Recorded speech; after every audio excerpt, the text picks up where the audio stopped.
So would I lie to you? The show Dishonesty is sometimes the best policy. On David Mitchell's team tonight, an actress with 3 BAFTAs, 3 Independent Film Awards and a Golden Globe. The only thing bigger than her talent is her mantelpiece. It's Olivia Colman.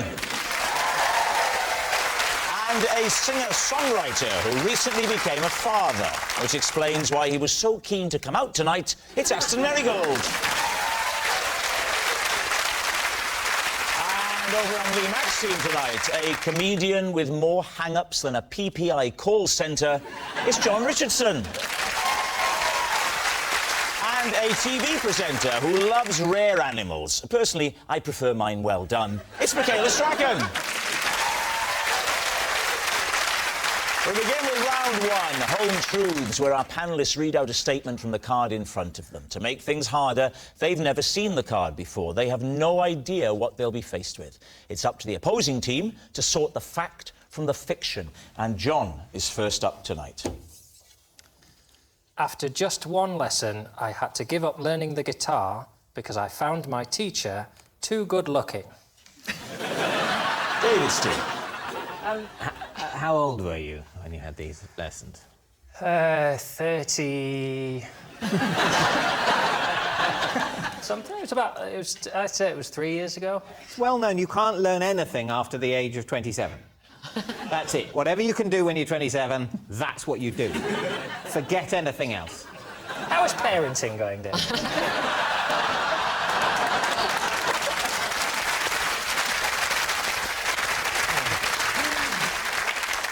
Was it a man or a woman, your teacher? Which is funnier. It was a man.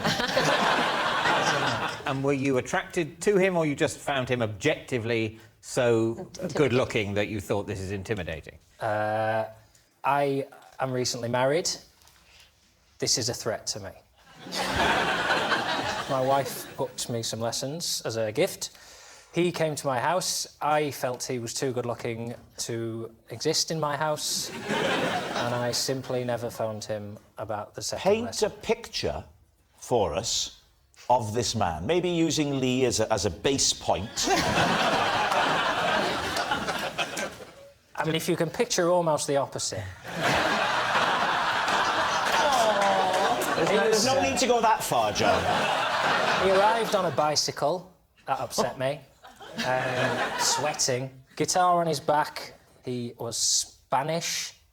That upset me. Very ahead of my time there, Brexit-wise. This was before the vote. In fact, I actually organised the vote as a way of getting him out of the country.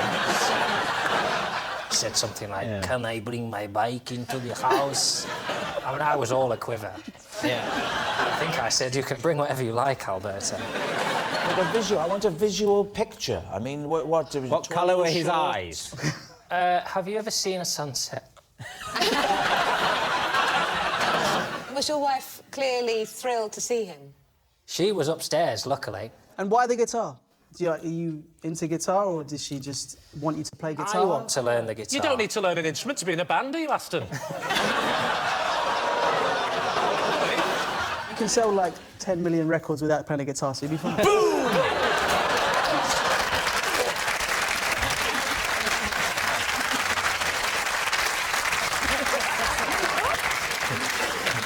What do you think? Is he telling the truth? Oh. What do you think? Well, I did think it was the truth, because the little I know of you, you seem like you could be worried enough to feel that. What do you think? I don't know. I'm not sold. If you could move to true, that would really help me out. For you, I'll move to true. Oh, no, the Brilliant. pressure. That means I don't have to think. True. Yeah. Saying true. John, come on. truth or lie? It is true. It's true. John did stop having guitar lessons because he found his teacher too good-looking. Olivia, you're next. Possession. Ah, right, OK. There's a box under the desk. Now, there's a card inside it. Could you read the card out first? Then, when you've read it, take the item and place it on top of the desk. Whenever I need to cry in a scene, I ask the director to hold this up behind the camera. There's something about it that helps the tears to flow. OK, and then take out the object and just pop it on the desk.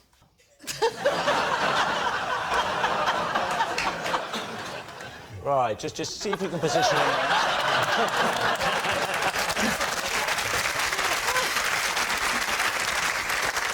Please, team. What is that? It's a cat. So, But he looks a bit like he's been treated badly. Well, he has been treated badly because someone's cut his back legs off. And how long have you had this badly treated cat? About 20 years. So since you were about 7? No, I was only joking. David will remember him from various scenes in Peep Show as well. Oh, this is good. I've never seen this done before. Dragging a teammate into a hole. So he would sometimes hold the cat. So maybe it wasn't the cat that made you cry, maybe it was... Never thought that through. Yeah. I wasn't on set for Broadchurch, so...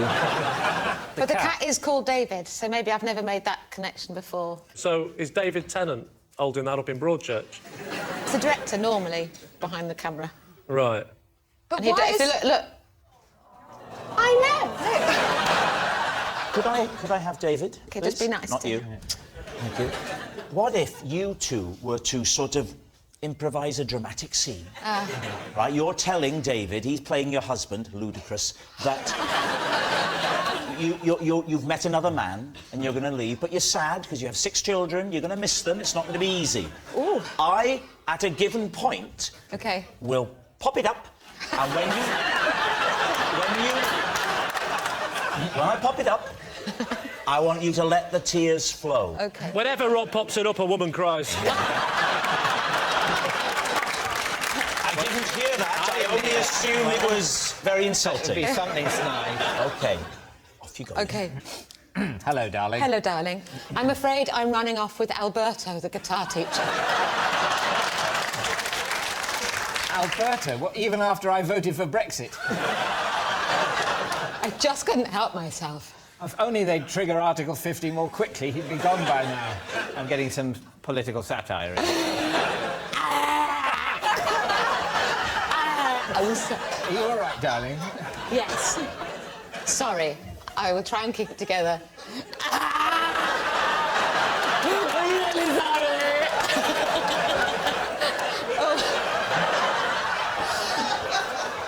Sorry to do.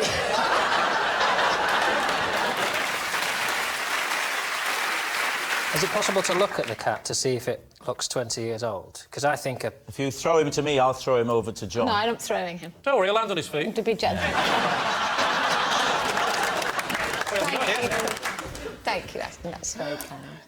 Oh, did you see that? That was a good quite catch. good, wasn't it? Is that what you do on Spring Watch? You just pull the blue tits out of the sky. Let's have a look at this blue tit. And now an owl. He looks a bit... manky He and looks old. battered. Really manky, isn't He it? looks battered. But Can you smell it? Go on, have a sniff.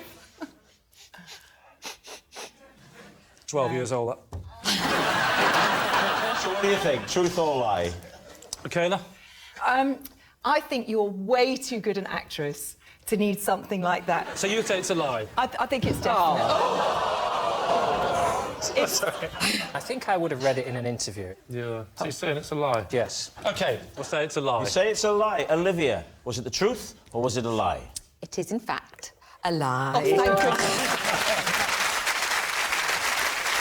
Yes, it's a lie. Olivia doesn't ask the director to hold up a glove puppet to make her cry. Our next round is called This Is My, where we bring on a mystery guest who has a close connection to one of our panellists. This week, each of David's team will claim it's them that has the genuine connection to the guest, and it's up to Lee's team to spot who's telling the truth. So please welcome this week's special guest, Justin.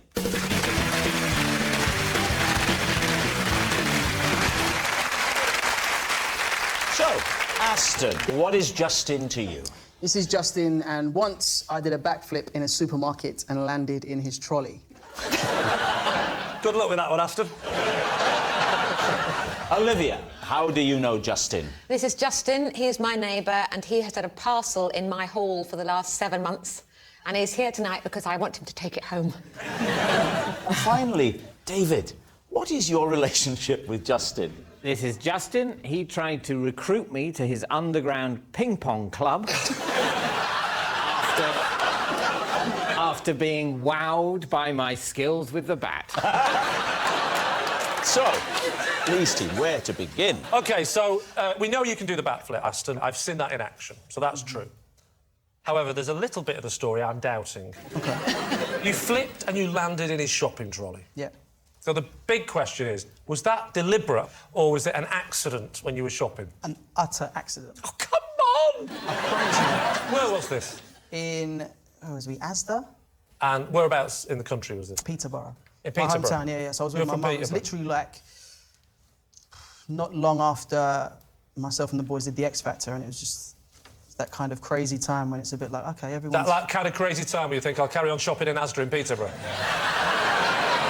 Why would you be doing backflips just casually in a supermarket? I mean, that's the bizarre bit, isn't it? Basically, some guy and his daughter just, oh, would you do it? Would you do it? Oh, she's a big fan. And I was just like, I mean, I'm in a supermarket. It's... Were you on your own? Oh, no, it's with my mum. To my knowledge, there are two parts of a backflip. The second part is doing the backflip. The first part is having a quick look behind you to check there isn't a trolley or something like that there. Exactly. Well, that's not part of the backflip, is it? You can't say there's two parts of a backflip. The second part is doing the backflip. You could say that about anything. There's two parts of writing a symphony. The second part is writing a symphony. The first part is the day before you write a symphony. Is it hard to believe that an experienced backflipper wouldn't at some point have learnt to just have a quick... It's actually on YouTube. It's on YouTube? You can check it. I can check it? Yeah. Well, then stay there. This is one of the easiest rounds we've ever had. I'm just checking it now, Aston. We'll use that for proof later. It would slightly be not in the spirit of the game, Lee, to... But also, it's not going to work on my hand, is it? That's not... You see? Better actor than you thought, Rob.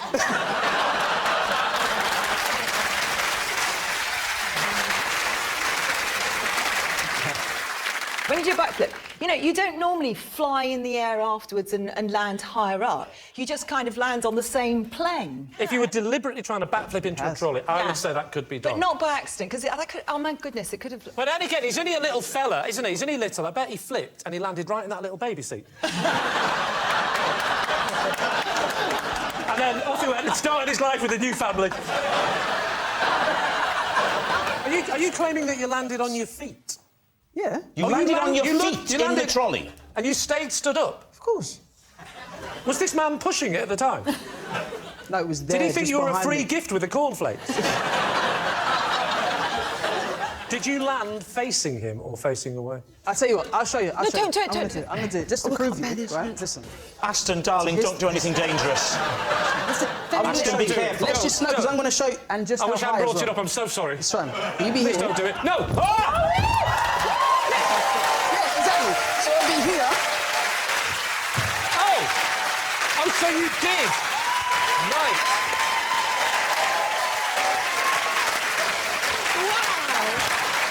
I'm sorry, I take back everything I've said. However, you're still lying.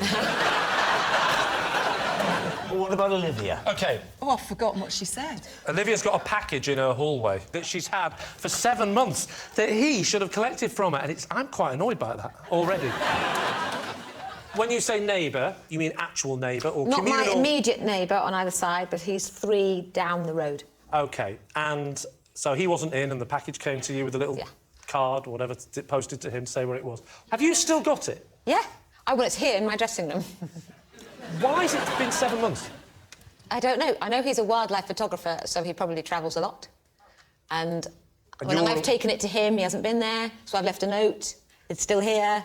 And then he's missed me and left a note going, I came, but it wasn't there. And in the whole 7 months, has he ever left a note to say, sorry, tried to catch... Oh, yes, 3. What did the note say? Sorry. That was it! Sorry about the package. I did try, but you weren't in. The question is this. What is in that package? I haven't opened it, but it's an irritating shape because you can't get the pushchair through the door hole. You have to fold down the pushchair to get past it. What? How So big it's is long it? and thin, and I think it might be, I don't know, a blind or a, curtain rail. What's the girth? Is it like that sort of girth?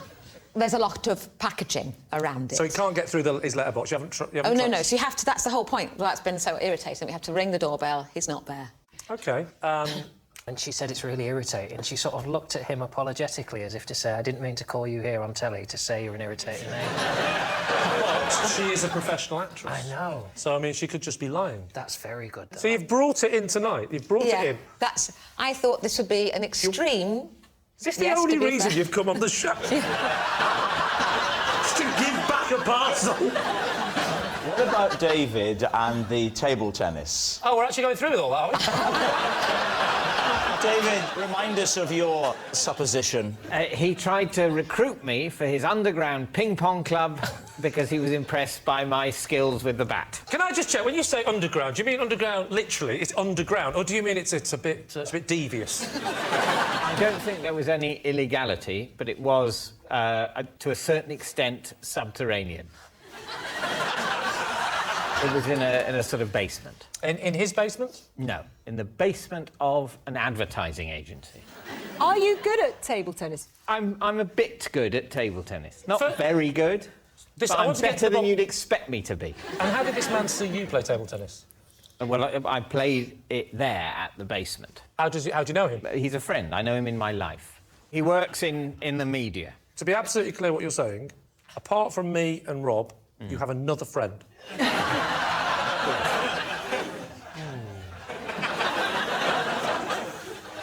You said, David, in your statement, he was wowed by your table tennis. Yeah. I've seen you play table tennis, but I don't picture you as being particularly adept at any sport.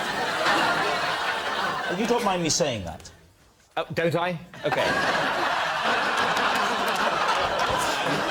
Good to know, because I was wondering what I was experiencing. Talk me through your serve. Well, I sort of go... That's a bog standard. You don't do... No, because I like to keep my tongue in my mouth. Right, ready? OK. I played it to your forehand, you idiot. Well, I couldn't see the ball's invisible. Because you're not an actor of sufficient imagination. If you were a better actor, Rob, you'd know which side that you serve. Do you want me to serve to you, David? What, don't stop playing with him? No. It's all right, we can get it over. No, stop it. Give me your bat.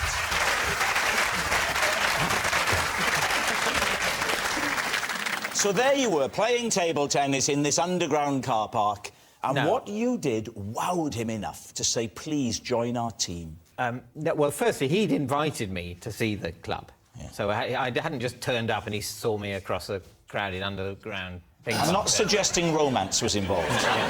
Seeing people across a crowded area doesn't mean there's romance involved. Typically, the expression, I saw him or her cross a crowded room, infers romance. It implies.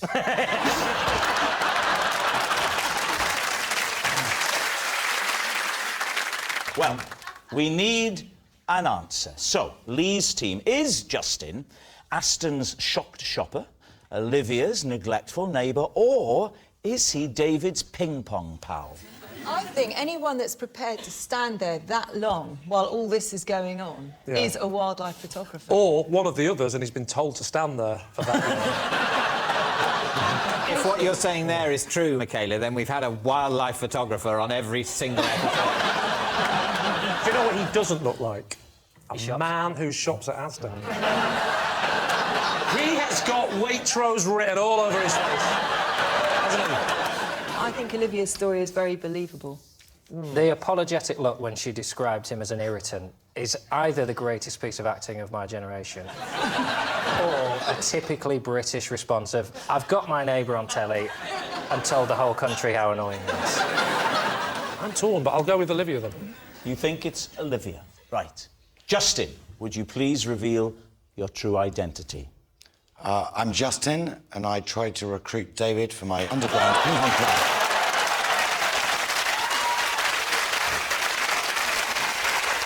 Yes, Justin is David's ping-pong pal. Thank you very much, Justin. Which brings us to our final round, quick-fire lies, and we start with... It's Aston.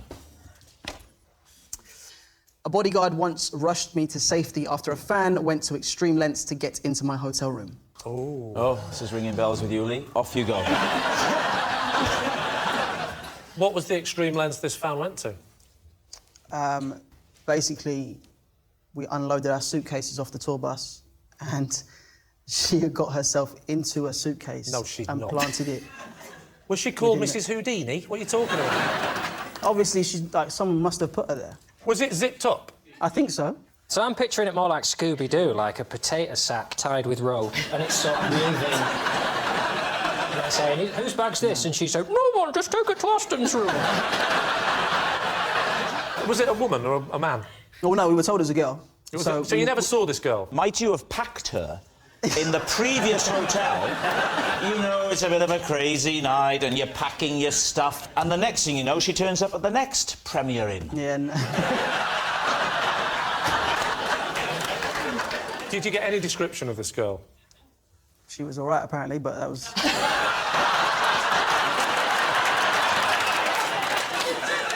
What are you thinking, Michaela? I'm thinking it's probably true. I mean, fans do crazy things, don't they? Ah, it's hard, isn't it? I think it might be true. I think it might be a lie, but I'm going to go Well, with I'm going to change my mind and go with you, then. No, we can't do that. If you say true and you say true and I go, well, I think it's a lie, but we'll go true. I'm covered both ways, aren't I? But this way now... You're on this every week. You don't get Greg Wallace tasting a meal and going, I don't know, what do you think of it?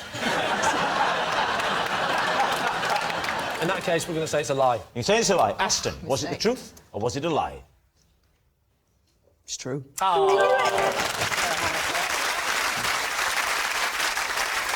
Next. It's Lee.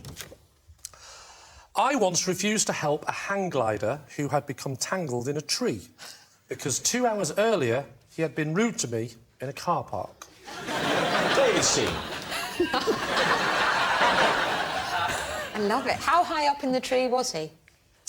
He was about 2/3 of the way up of the tree. You probably want to know the height of the tree, don't you? Yes, please. The height of the tree was about how high he was plus a third. So he wasn't 2/3 about the tree, he was 3/4. He was...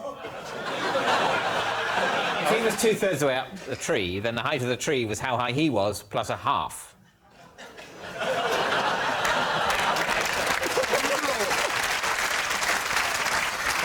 That is a fair point, isn't it? He's made you look an idiot. Yeah. Where was the car park? The car park was just near a cliff. Right, yeah. What was the altercation that you had with him? He took the last space that I considered my space.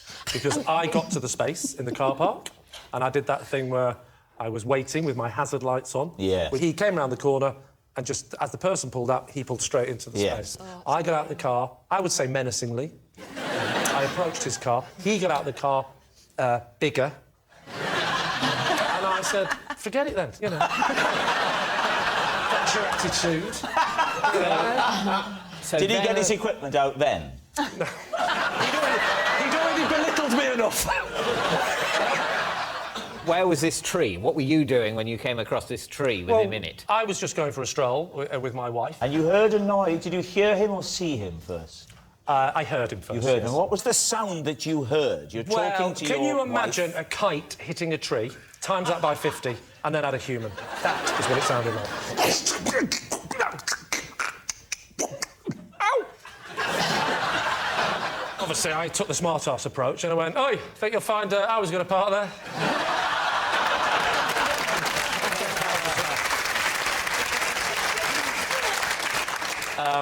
What did he say? He went, help! Can you... Oh, help! And I couldn't see him at first, because it was just a sort of mess of tree and hang glider and... What sort of tree was it, Lee? It was a big one. No, trees have names, don't they? Was Brydon, it an the big oak tree. or a birch or a species of tree? I'm going to go for oak. But was it an oak? No. Look, I'm walking along with my wife. Ba, ba, ba, ba, ba, ba, ba. Ah, crash! Pow! Wow! Ow! Is that an oak? That's how conversations go, is it? You go, there's a man in a tree fighting for his life. A man in a tree shouting, help, help, Help, me, help! help. I'm stuck in an oak, I think. And what did you say to him as he shouted help? That's not an oak! You're confusing me now. When I have to relay this on Would I Lie to You, I'll get all confused. It's your fault. I don't know. I think it might be a sycamore. Can you just help me? Sycamore? Yeah, when he fell out, he went like that all the way back.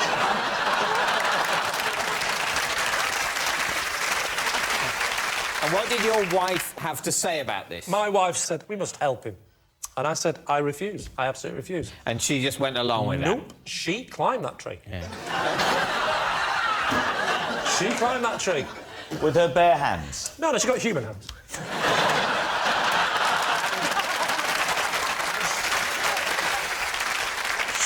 She climbed that tree, and luckily she had some nail scissors, and she slowly started cutting at the many bits of tangled up bits around him, until eventually she managed to help him get down. The hang glider had strings This, of course, like a parachute. Sounds like a parachute, doesn't it? Yes. I should point out, I'd walked away, and this is just the story that my wife recounted. And then when did you next see your wife? I still haven't seen her since. So what did she... He was a very good-looking Spanish guy, apparently. All right. Super. Well, this is definitely true. Believe this? No. A lie? Yeah. No, I think we think it's a lie because of... We think it's a lie because of what he said. Was it the truth or was it a lie? Of course it was a lie.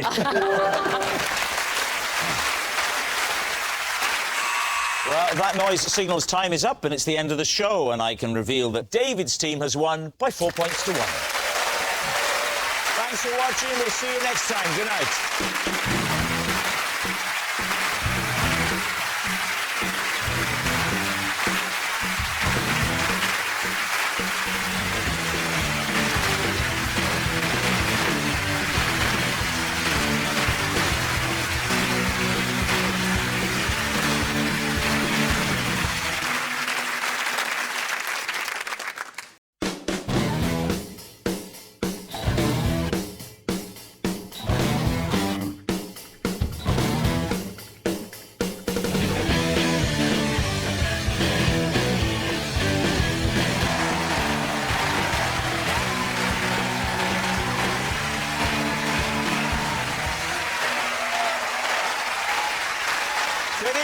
Welcome to Would I Lie to You, the show with unvarnished truths and highly polished lies. On David Mitchell's team tonight, a man whose list of TV credits is almost as long as his inside leg measurement. It's Richard Osman. And an actress who once had a job peeling potatoes in a chip shop in Bolton. But she had a dream, and one day it came true. They let her batter the fish. It's Diane Morgan. On Mack's team tonight, the star of This Country, who once worked as a barmaid in a pub, which explains why I haven't been able to get her attention all evening. It's Daisy May Cooper. And a TV star who appears alongside Matt LeBlanc. Now, to be honest, I was hoping this intro would end with the words Courtney Cox. It's Top Gear's Rory Reid. We begin with round one, Home Truths, where our panellists read out a statement from the card in front of them. To make things harder, they've never seen the card before, so they've no idea what they'll be faced with. It's up to the opposing team to sort the fact from the fiction. Richard, you're first up. Instead of rock, paper, scissors, I prefer to play my own version of the game, which is worm, pigeon, shotgun. Please, team. Right. What beats what? Like, what is superior to what? It's pretty obvious, isn't it? Pigeon What beats shotgun? Pigeon eat worm. How does a worm beat a shotgun? By crawling into the barrel. I mean, how do you think? What's that? Hand actions. Well, shotgun, Yeah. easy. Worm.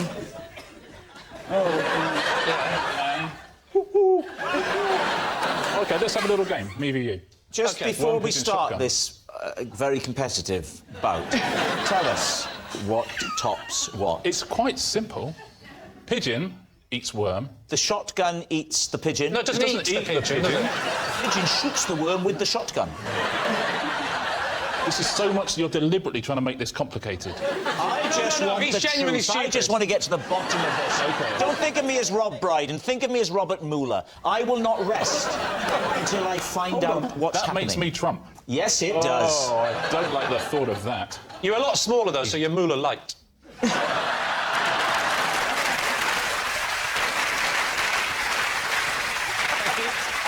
So, you know the rules. It's going to be the best of three. Best of three. I've got my own technique, by the way. I'm not going to use my hands. Now, you've been warned I think you about know this. which one I'm going to do, don't you? I'm not going to be big-headed. It's not a shotgun. It's not even a worm, is it? Let's be honest. All right, here we go. Get ready. OK. 1, 2, 3.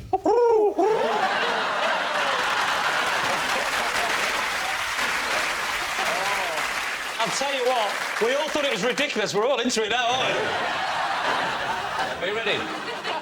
Yeah. 1, 2, 3. Worm.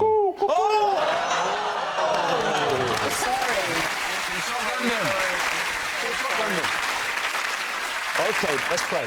Richard needs just one win. He'll have victory. Yeah, If Rob, Lee... I think they're following it. It's a shame we won't now have time to play Would I Lie to You?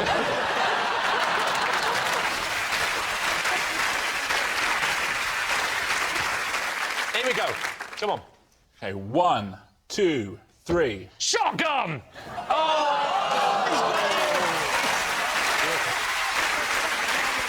It's a convincing win for Richard the Big Man Osman. So, what do we wonderful think? to see. I think it's plausible. I'm going to go true. Yeah, I thought it was a lie until we played it. Yeah. And when we played it, I thought, panning out this. OK, you're saying it's true. Richard, is it true or is it a lie? It is a lie.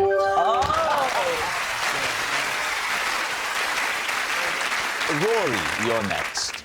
OK. I am in an ongoing feud with a cat who walked 100 miles to torment me. David's team. Who's this, the cat? It doesn't belong to anyone. It's feral. The cat is essentially a criminal, in my eyes. He attacks my cats. He breaks into my house. He breaks it. How do you mean breaks into your house? Is anyone going to do the cat burglar joke, or we're letting it go? I don't mind, I'll hand it over if anyone wants it. When you say breaks into your house, do you Yeah, mean it's a cat he burglar. just walks in? Get rid of the first bit, Yeah, how does it get in? First of all, he just walked in through the cat flap because I have my own cat. Right, that's not breaking in. That is, you cannot blame a cat for walking through a cat flap. I now have a more advanced cat flap, which doesn't quite stop him 100% of the time. What is the new cat flap's technique? Is it a chip cat flap? Yes. So it is. you've chipped your two cats Yeah. with a chip cat flap, Yeah. but the feral cat sometimes Are you hacks Dr. in. Zeus? What he does is the batteries in the cat flap only last 6 weeks. So he systematically tests the cat flap to see when the batteries have been exhausted, and then when they run out, it releases completely, and then he can gain Does he access. sit on the outside looking at other cats going, I can wait? So what does the cat do once it gains access? He beats up my cats, he eats their food, and then he sleeps in their bed. No. So is it like a sort of violent Goldilocks?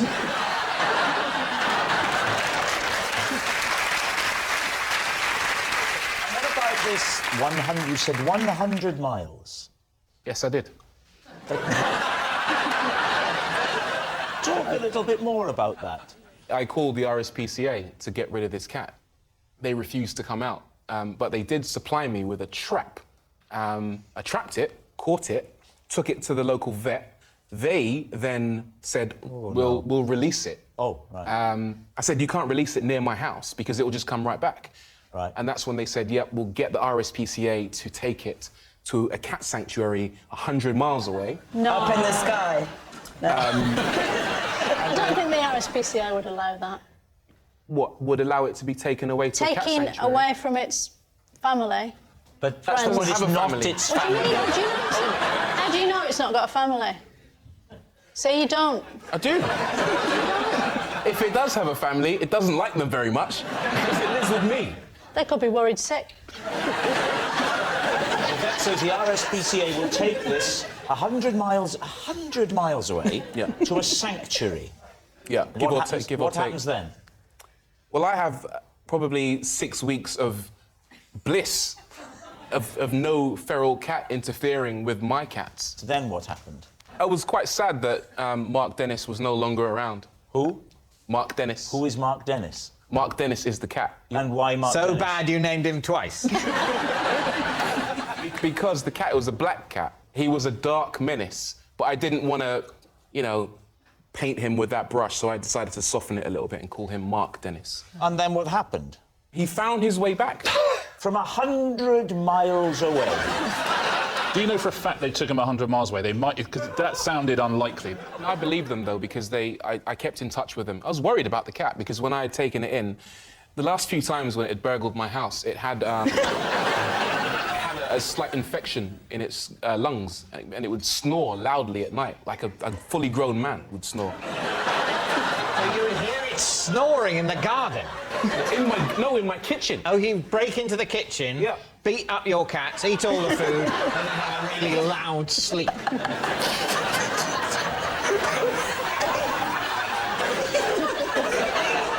When you put it like that, it sounds ridiculous.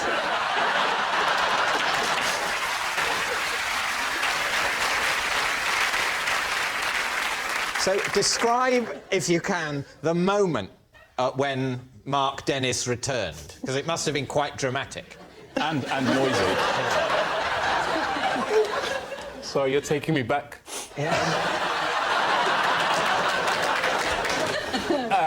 Again, it was the snoring. I thought, it can't be Mark Dennis, because he's 100 miles away.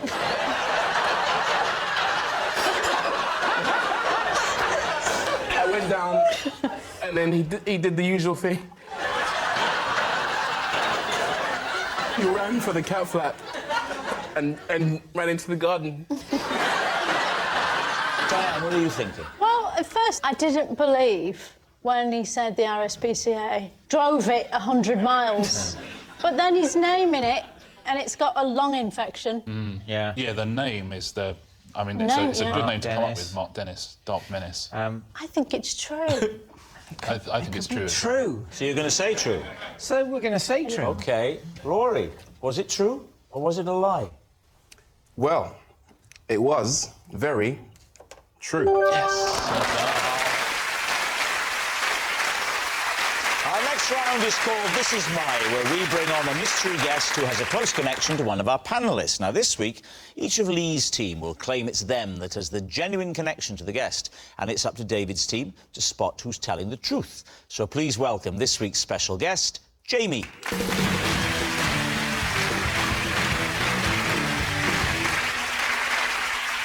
So, Rory, who is Jamie to you? This is Jamie, and after a mix-up in a tattoo parlour, we now have each other's tattoo. Daisy, how do you know Jamie? This is my ex-boyfriend, Jamie, and I used to put sleeping pills in my parents' tea so I could sneak him into the house. And finally, Lee, what is your relationship with Jamie? This is Jamie. While staying at an Airbnb, I mistook him for an intruder and attacked him with a whisk. So, there we have it. David's team, where would you like to begin? Daisy, when did you go out with Jamie? When I was about 14, 15. Where did you get the sleeping pills? My mother had them to get to sleep. What was the drug? It was just regular kind of Nitol sleeping pills. Over the counter? Over the counter. But they weren't prescription. They weren't like some hardcore thing from a doctor. So you were trying to get them just to nod off a little bit earlier than they would have done. Yes. What sort of time would you administer the dose?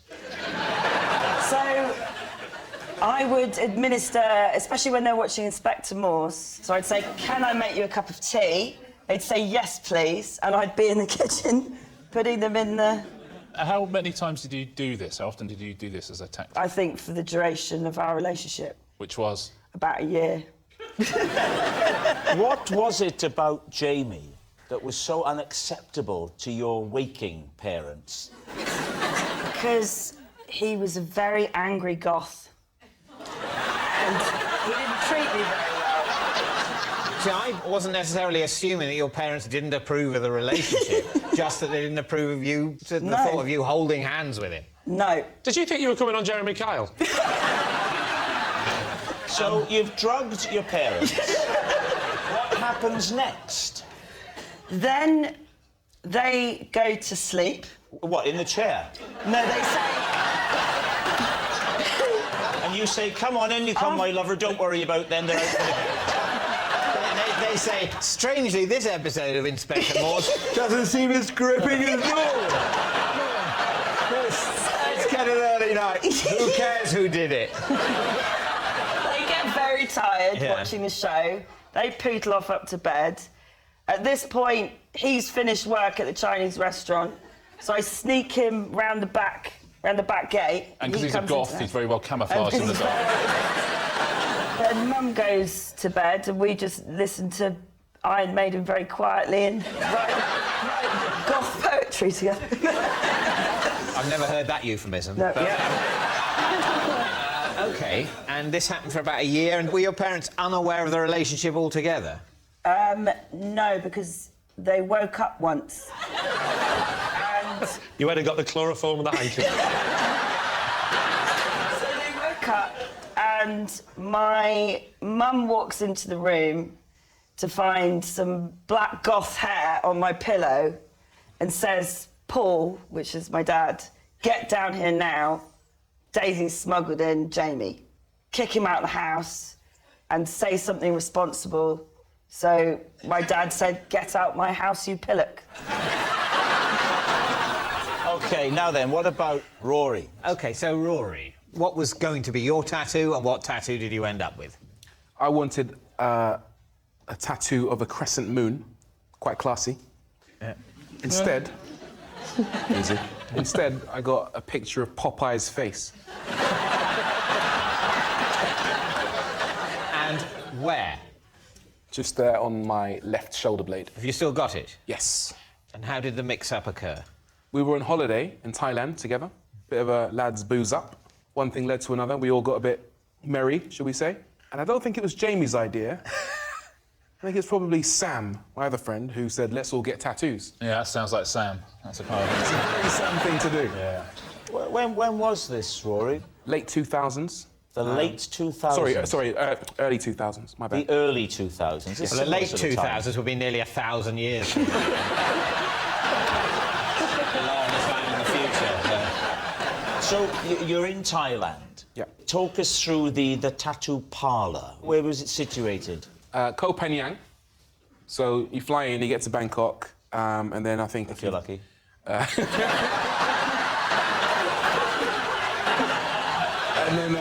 And then you travel to Koh Phangan, and there's this little parlour, and they're used to tourists coming in all the time, and they have multiple beds, if I remember correctly. How classy. And not that kind of establishment. And then you choose out of a book what you want. Yeah. And then you kind of go... I know what a book is. I'll have the number 4, Jamie wanted the number 5, or whatever With rice, it was. or...? Not that kind of establishment. Okay. And then So it is neither a restaurant nor a brothel. The kind of establishment it is a tattoo parlour with beds and a low standard of administrative competence. You'd have gone out of the storm on this stag weekend, David. Rory, how long was it before you realised the mistake? Immediately. Yeah, you stand up, there's a mirror there, you go like that.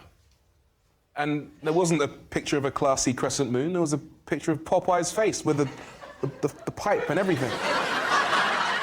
Who was more upset by this outcome, you or Jamie? Me, by far. Right. Absolutely. He's now got a classy crescent moon on his back. I've got Popeye. Are you not following this? OK, now then, what about Lee? Remind us, Lee, of your claim. So this is Jamie, and while staying in an Airbnb, I mistook him for an intruder, and I attacked him with a whisk. OK. And where was the Airbnb? The Airbnb was in Rye. And why were you staying in an Airbnb in Rye? Because I like to get away from my family, full stop. I like to go away and write and just get some peace and quiet, so I go away for 2 or 3 days, occasionally, very occasionally. Why did you Get married in the first place? I don't know. I ask myself every day the same question. Why did you choose a whisk over a knife? Well, as you may know, that a lot of people that are attacked in their home are often attacked with their own weapons, because what they do is they take a weapon, like a hammer, and they go, get out of my house, and then the burglar panics, and then he grabs the hammer, and a fight ensues, and then the person ends up getting injured. So when I opened the drawer, I had to make a selection. And I couldn't go knife for the reasons I've just explained. I looked at big rolling pin. I could get attacked with that. But you can't go the other way either. You can't pick up the Mr. Men jelly mould. And I had to find out what was the perfect middle ground between... It looks aggressive and offensive, but I think it'll be all right if he tries to hit me with it. What's the most he's going to do? Mess my hair up? You wouldn't want a knife. You wouldn't want to kill him. You'd have a whisk. You could just beat him.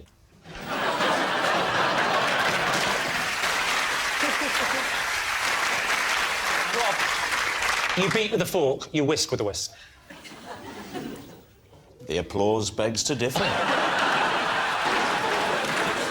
Let's set the scene. Paint a more vivid picture for us. It was daytime. It was daytime? Yeah. I mistook him for an intruder because I subsequently found out that on the email that was sent by the person who owned the house, they said, oh, by the way, someone's coming, whatever it was, Saturday afternoon, to have a look at the wood-burning stove. I hope that's OK. There'll only be 20 minutes or whatever. So I was asleep, and it was about midday, something like that, and I hear a noise downstairs.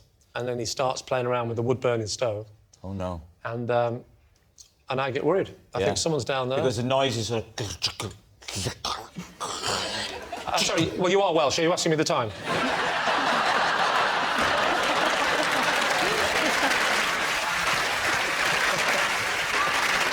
And so I go downstairs and I see this figure. I panic. And I was going to say, get out, or else. I don't know what I was thinking. I just ran at him. I'll whip you to a soft peak. I definitely didn't say that to him. No, never say that to a strange man in your house, David. And I whacked him on the back really hard, just kept whacking him and whacking him. You hadn't previously challenged him or asked him why he was there. You just went straight in and battered him with a hand whisk. I just panicked and I was just straight in, went to the kitchen, got the hand, batter. No, there's no batter involved. We need an answer. So David's team, is Jamie Rory's branded buddy, Daisy's smuggled sweetheart, or Lee's innocent intruder? What do you think, Diane? Well, I'm not sure about night owl. I don't think it's that strong. So I think Daisy's lying. Yeah. How old do you have to be to know about Popeye? Oh, that's... Because I think... Why would he pick... Yeah. It doesn't ring true. OK. You know that if it's not Daisy and not Rory, that means it's Lee. I can't believe it. So, what's it going to be, David? I think it's Daisy. You think it's Daisy? I could be persuaded that it's Daisy. We'll go with Daisy. You're going to say Daisy? Yeah. Jamie, would you please reveal your true identity? I'm Jamie, and I used to sneak into Daisy's house.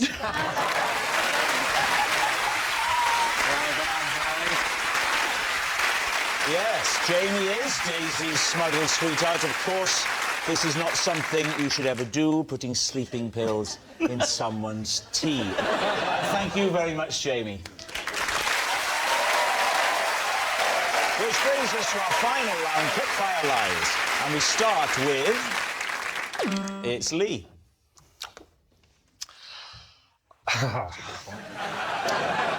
I was genuinely invited to Harry and Meghan's wedding today, but I said no because I had to come here and do this.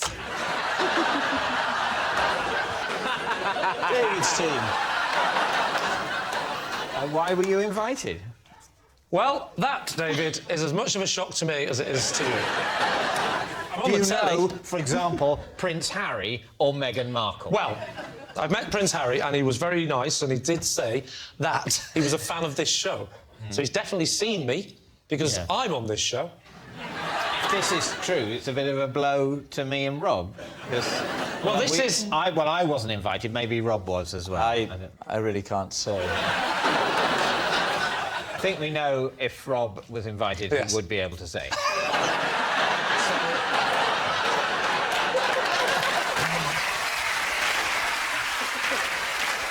interesting, because I want to know if you were invited, because as soon as I got the invite, I met Prince Harry, and I know he's a fan of the show, so I immediately assumed that you two had been invited as well. Yeah. So I went to phone you, and I phoned you first, and I put the phone down, because I didn't want to ask in case you hadn't been invited. I thought it wouldn't be a good idea. Yes, it would be a horrible thing to let slip, wouldn't it? Yes. If you'd been invited, it would be a horrible thing to do to someone under any circumstances, even if it wasn't in public. So you think he's going, OK, George Clooney, David Beckham, Oprah Winfrey, Lee. I didn't even know my surname. I should point out to people watching at home that it is the royal wedding day today. As we record this, it happened today, didn't it? And it was a lovely wedding as well. Look, it brought people together, didn't it? And you know what lovely. I'm glad about? Yeah. I'm glad he wasn't there. Oh, me.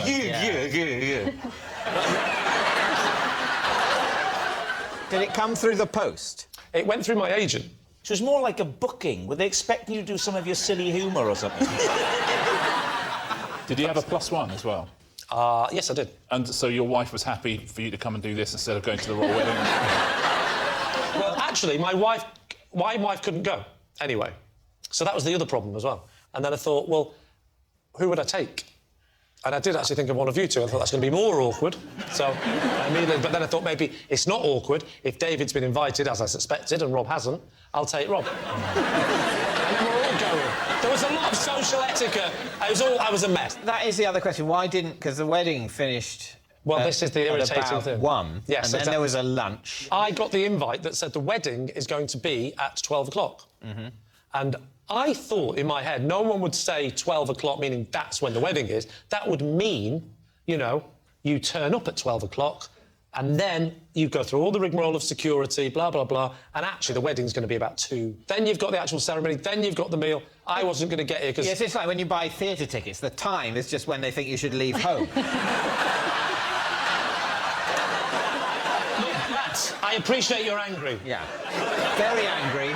I didn't write the invites. Very angry and very hurt and very bruised, whether this is true or not. That's the terrible thing, because my thought processes have gone down the lines of it being true, and it feels like I've been through it emotionally, even if I haven't. OK, time to decide. Well, I think it's unlikely. I'd love it to be true, but I think it's unlikely. I wouldn't. This has been one of the most psychologically damaging thought experiments I've ever gone through. And so I don't think I could pronounce the words, I think this is true. Oh, I just did. You think it's true? We're going to say lie? I think lie. Lie, we're going to say lie. I've a horrible feeling in the pit of my stomach that it's true. It's like waiting with a specialist for a result. Yeah. Ironically, if this is true, when that moment comes for both of us, it'll just be a mercy. Tell us. They think it's a lie. I pray it's a lie. It is, in fact, true.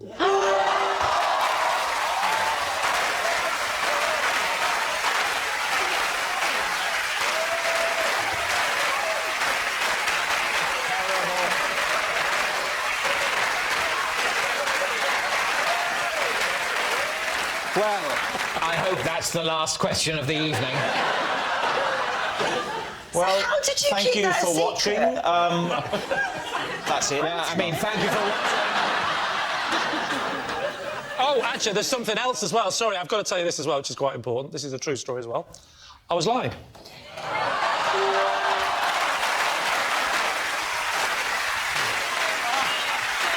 at the smile on his little face. Look at his little happy face.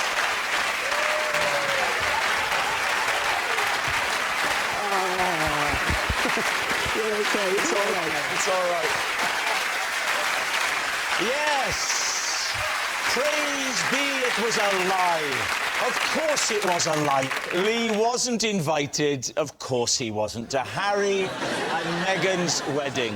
Do you know what I think? I think the producers of this show are just trying to turn us against each other. They're doing a good job. And that noise signals time is up. It's the end of the show. I can reveal David's team has won by 4 points to nil. Thank you for watching. We'll see you next time. Good night.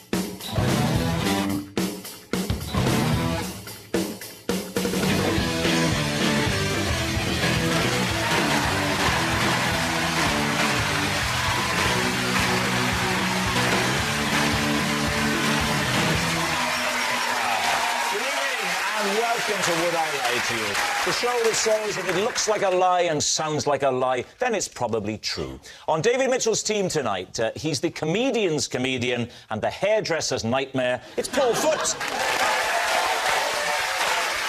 And the star of Getting On, where she plays a nurse whose jobs include bathing old people and emptying their bedpans. Forgive me if I don't shake hands. It's Joe Brand. And on Lee Mack's team tonight, a survival expert who can kill, skin and gut a rabbit in seconds. That's the last time I take him to a petting zoo. It's Ray Mears. And a stand-up comedian who, until a few years ago, used to live with her nan. Must have been a bit awkward for her to bring young men home, what with her granddaughter being there all the time. It's Roisin Conaty. And so we begin with round one, Home Truths, where our panellists each read out a statement from the card in front of them. Now, to make things harder, they've never seen the card before, they've no idea what they'll be faced with, and it's up to the opposing team to sort the fact from the fiction, and Joe is first up tonight. Right. Once on Christmas Day, I was forced to hitchhike my way home and was picked up by 4 different drivers. These two.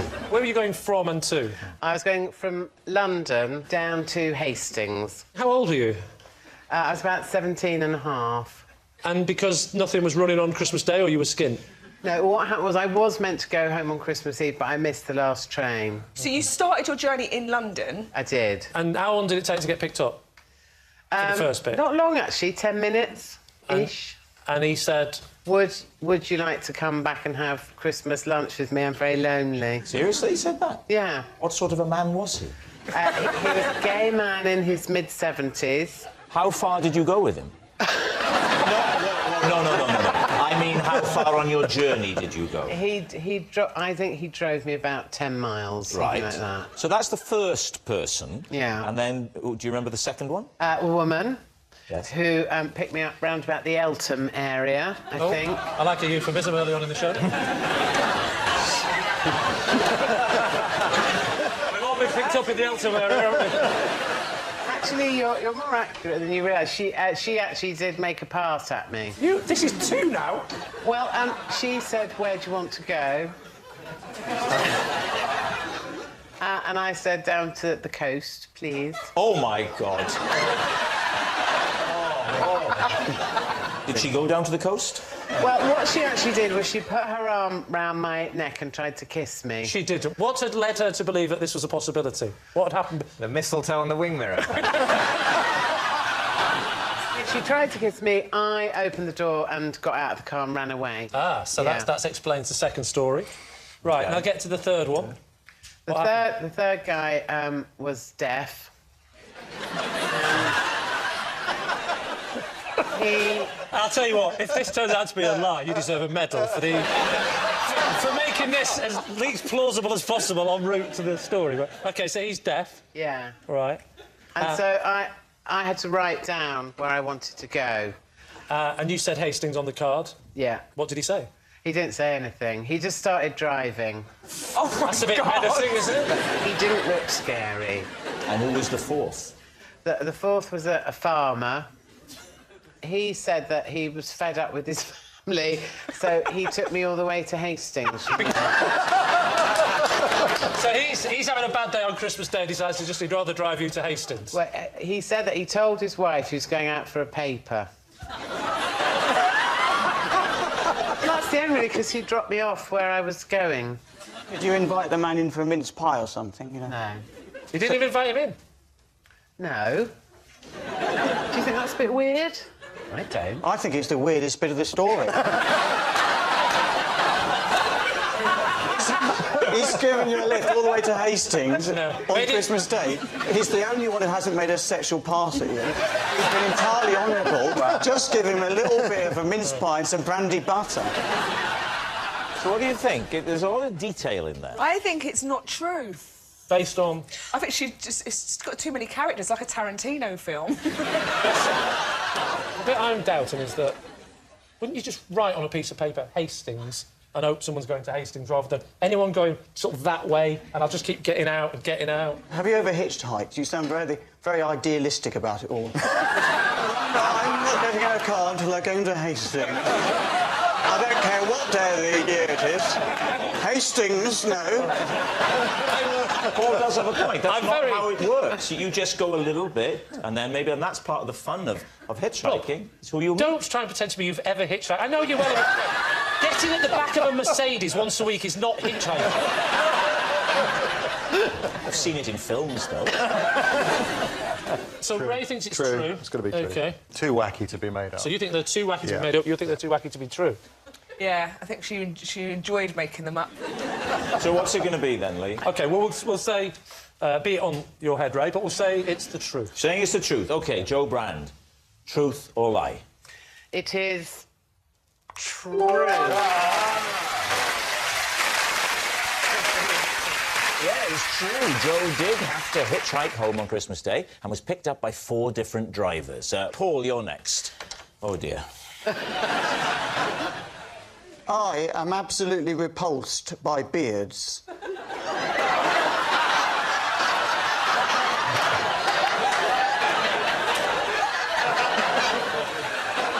When my friend grew a beard, I changed my phone number so he couldn't contact me. Right, there we are.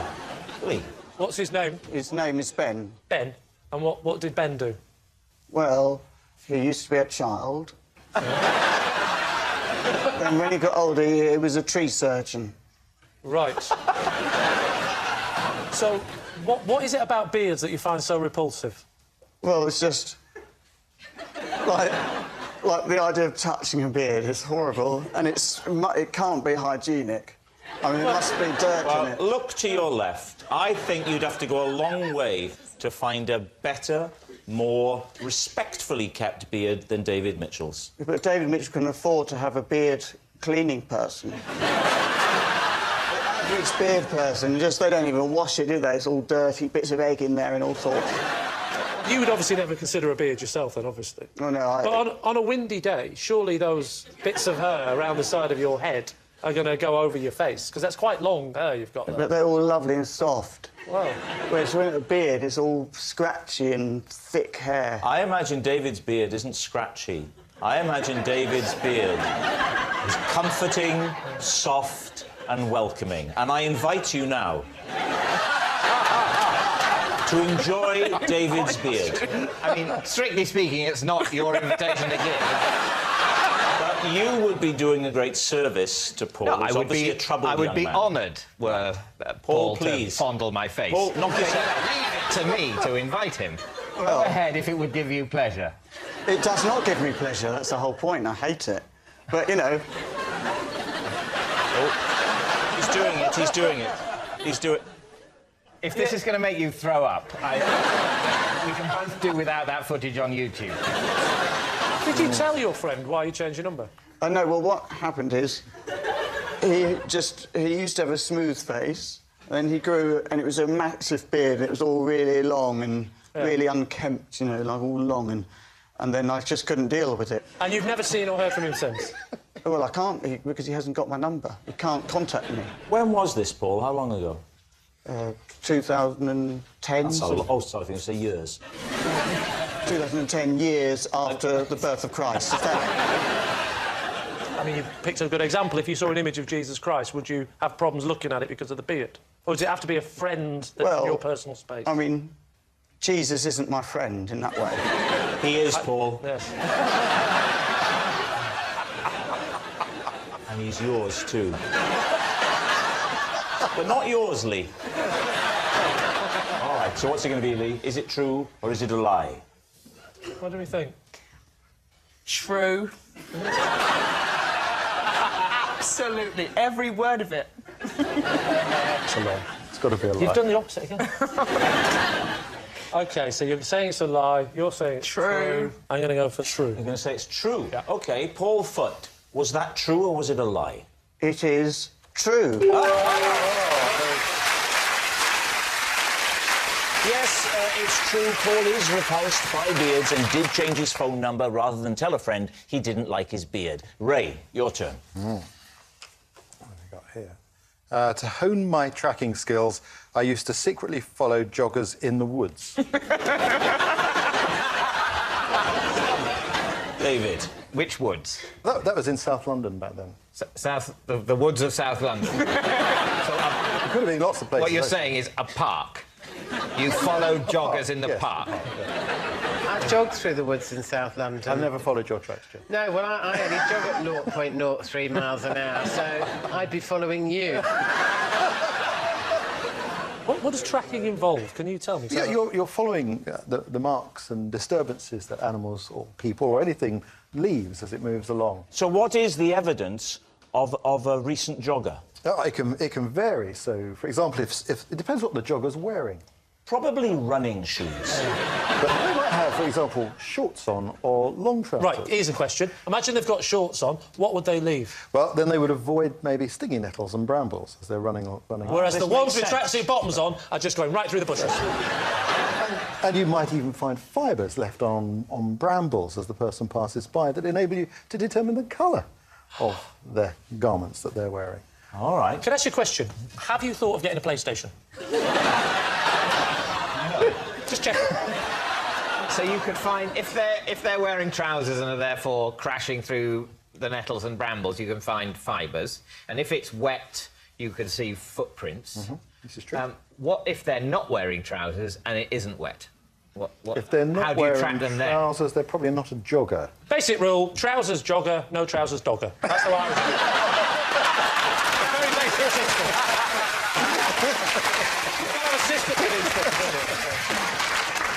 So when you're arriving at the woods, long after the joggers have gone, what do you look for first as the start of the trail? A muddy puddle, something like that, where there's a clear footprint.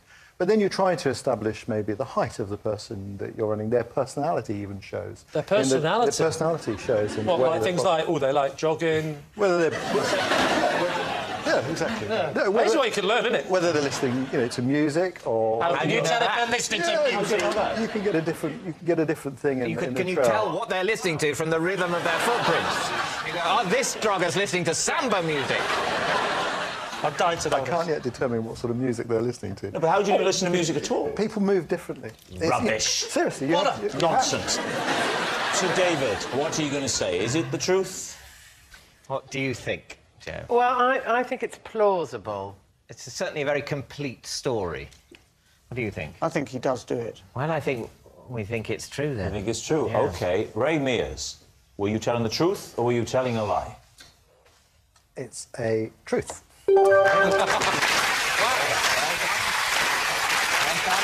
Yes, it's true. Ray did used to secretly follow joggers in the woods to hone his tracking skills.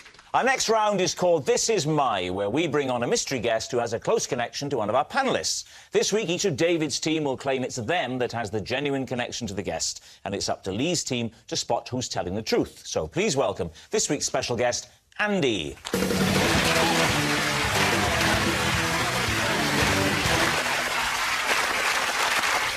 So, Joe Brand, what is Andy to you? Sandy, and he once helped me break into an ex-boyfriend's house through the dog flap so I could steal all his pants. Right. Paul, how do you know Andy? This is Andy. He is a great believer in telekinesis, and together we conduct experiments to try and move objects with the power of our minds. OK. And finally, David, what's your relationship with Andy? This is Andy. I once accidentally nudged him into a fountain whilst trying to take a photo of a tank. Well, there we are. Joe's fellow pants pincher, Paul's psychic sidekick, or David's fountain friend. Lee, where do you want to start? Joe. Just talk us through the incident again. Well, I was probably about 18-ish, something like that. Yeah. And You've just got in from a long hitch, had you? Yeah. And Andy was a friend of mine. I was going out with this bloke who was a millionaire. We went to a party next door to his house. He ended up snogging someone else at this party. All right. Who did he snog? A woman with blonde hair. I can't remember her name. Roisin. So I was quite cross, and I just wanted to do something to make my feelings. And you decided to go through the dog flat? Yeah. What kind of dog did he have? A St Bernard. No.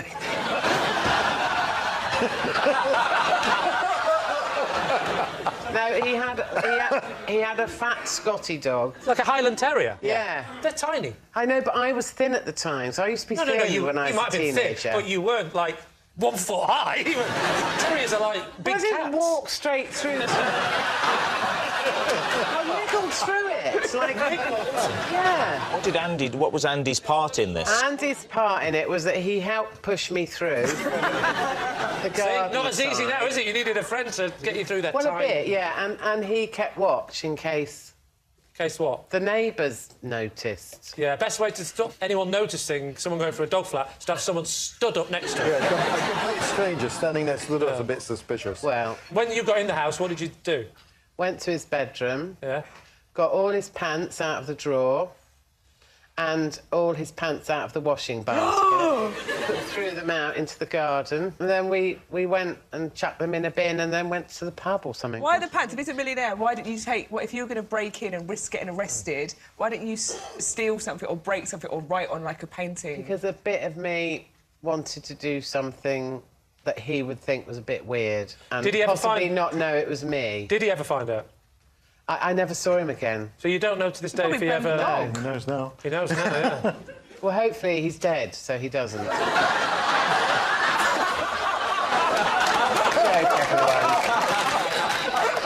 good thing is, Joe, as long as you've moved on.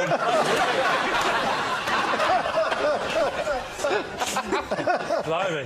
Right, who else would you like to quiz? OK, Paul. So you believe that it's possible to move an object with the power of thought? Yeah, it's not just possible, we've done it. What things have you moved? We moved a vase. You moved the vase? Right. How far did the vase move? About half an inch. Right. About. How many times have you done this, Paul? We've moved things about 3 or 4 times. What other things have you moved? We moved crisp packet. Well, they do... Was the window open by any chance? No, it was full, and there was no wind. There's no way that could have moved. It turned. It turned. How do you know it just didn't move on its own, without telekinesis? Well, because if you put a crisp packet in conditions with no wind, it won't just turn. It could go on its own if it was walkers. But it's got air in it.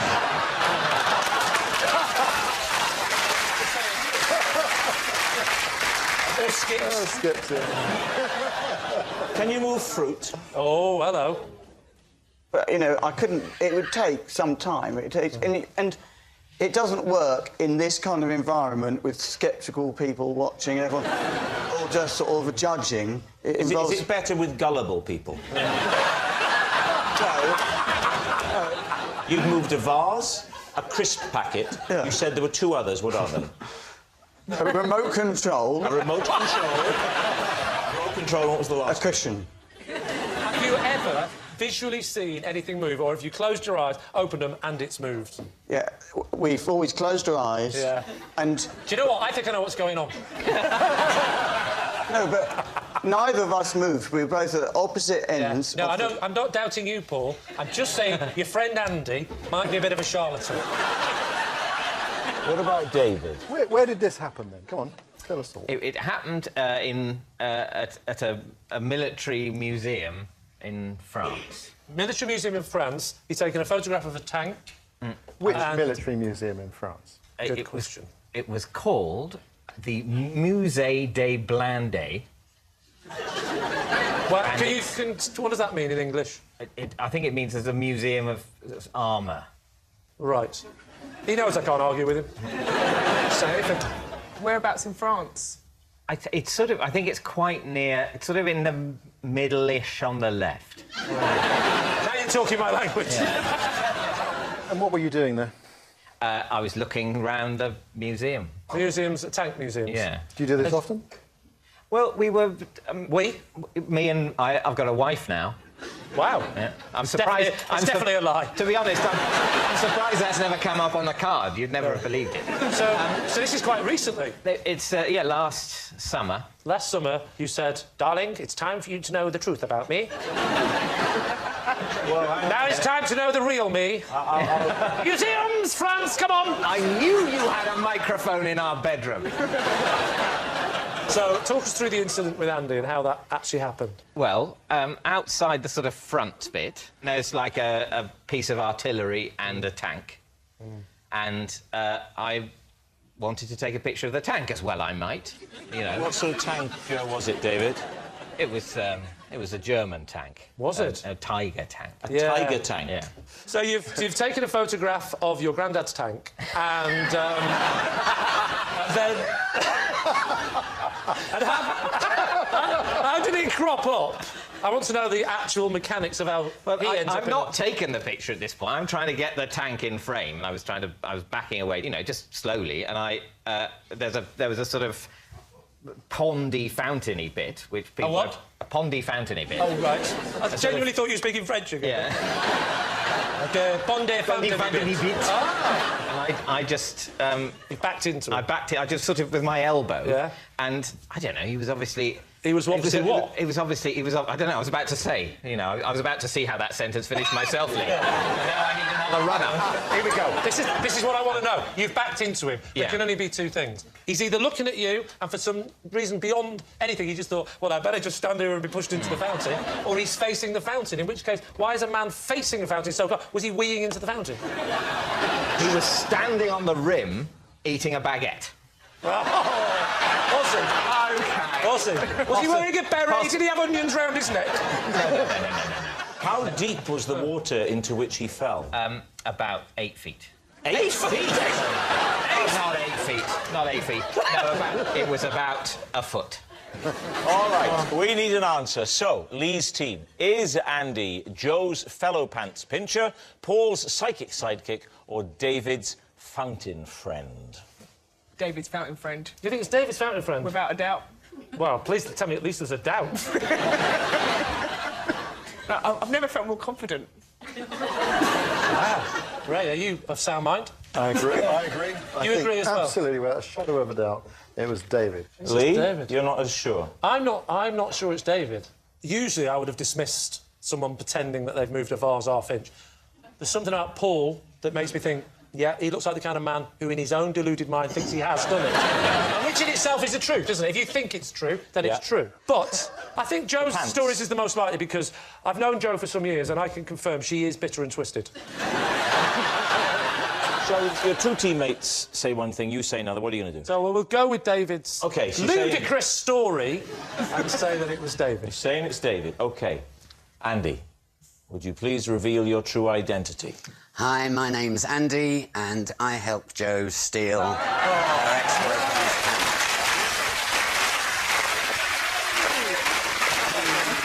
Ladies and gentlemen, Andy, thank you very much.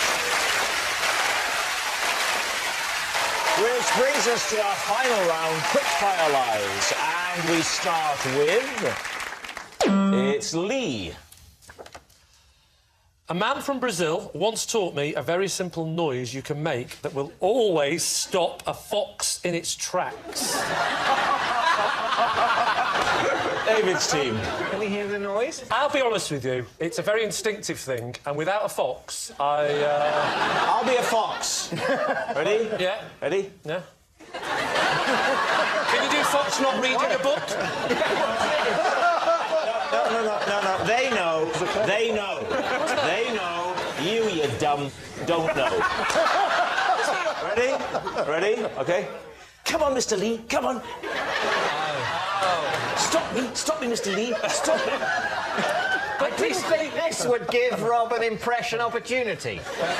Come on, but you can see him in the producer's room. Could we change Bear to Fox? I can do Basil Brush, I can't do a Bear. But, Lee, they can't change what a Brazilian man once told you. That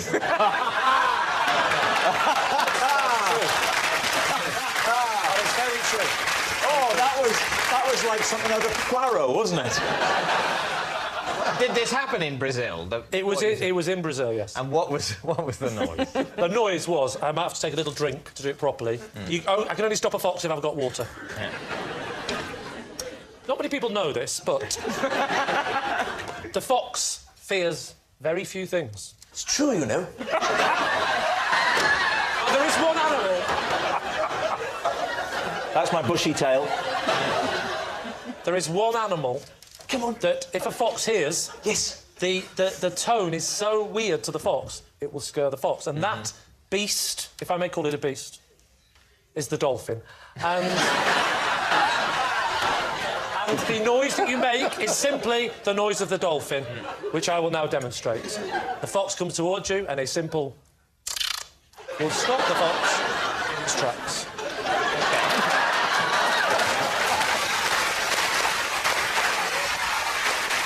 Can I just ask you, why would you want to stop a fox in its tracks anyway? Foxes aren't aggressive. They don't run towards Foxes you. are. Foxes are aggressive. They gnaw at our recycling box. Well, can I just say, they don't gnaw at my recycling because I have a letterbox and this. They're off. So was it a recycling gnawing scenario that the Brazilian man was giving you this technique? No. This was just one of those crazy drunken nights in Rio. That I'll never forget sitting there. I wasn't even talking particularly to this gentleman. And he was smoking a big fat cigar, and he turned around to me and goes, "You know, if there's one thing that life has taught me, this will always stop a fox in its tracks." Well, and he did that. He blew the smoke into my eyes, and we slept together. Truth or lie? Lie. It's a lie. OK, Lee. The suspense is killing us. Is it true? It is, in fact, a lie.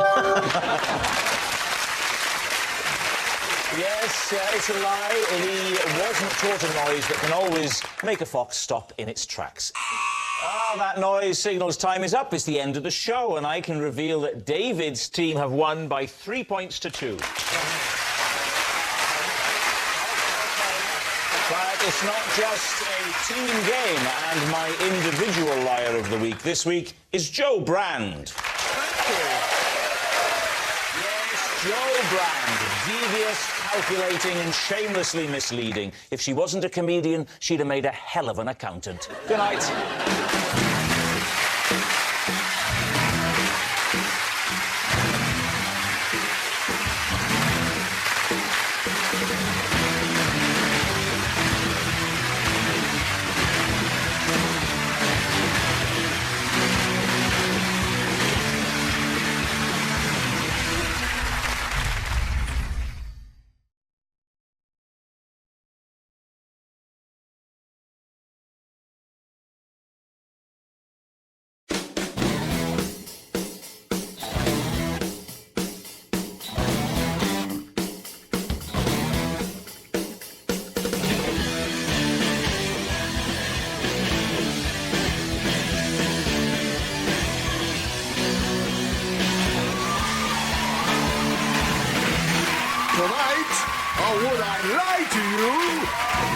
Broadcasting miracle, it's Eamon Holmes!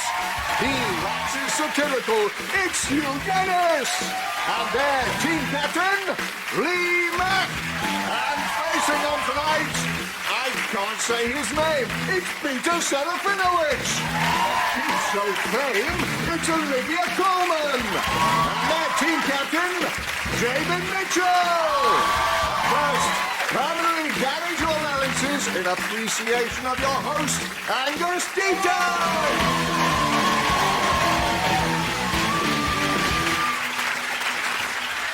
Good evening and welcome to Would I Lie to You, the show that conceals more harsh truths than Anne Robinson's surgeon.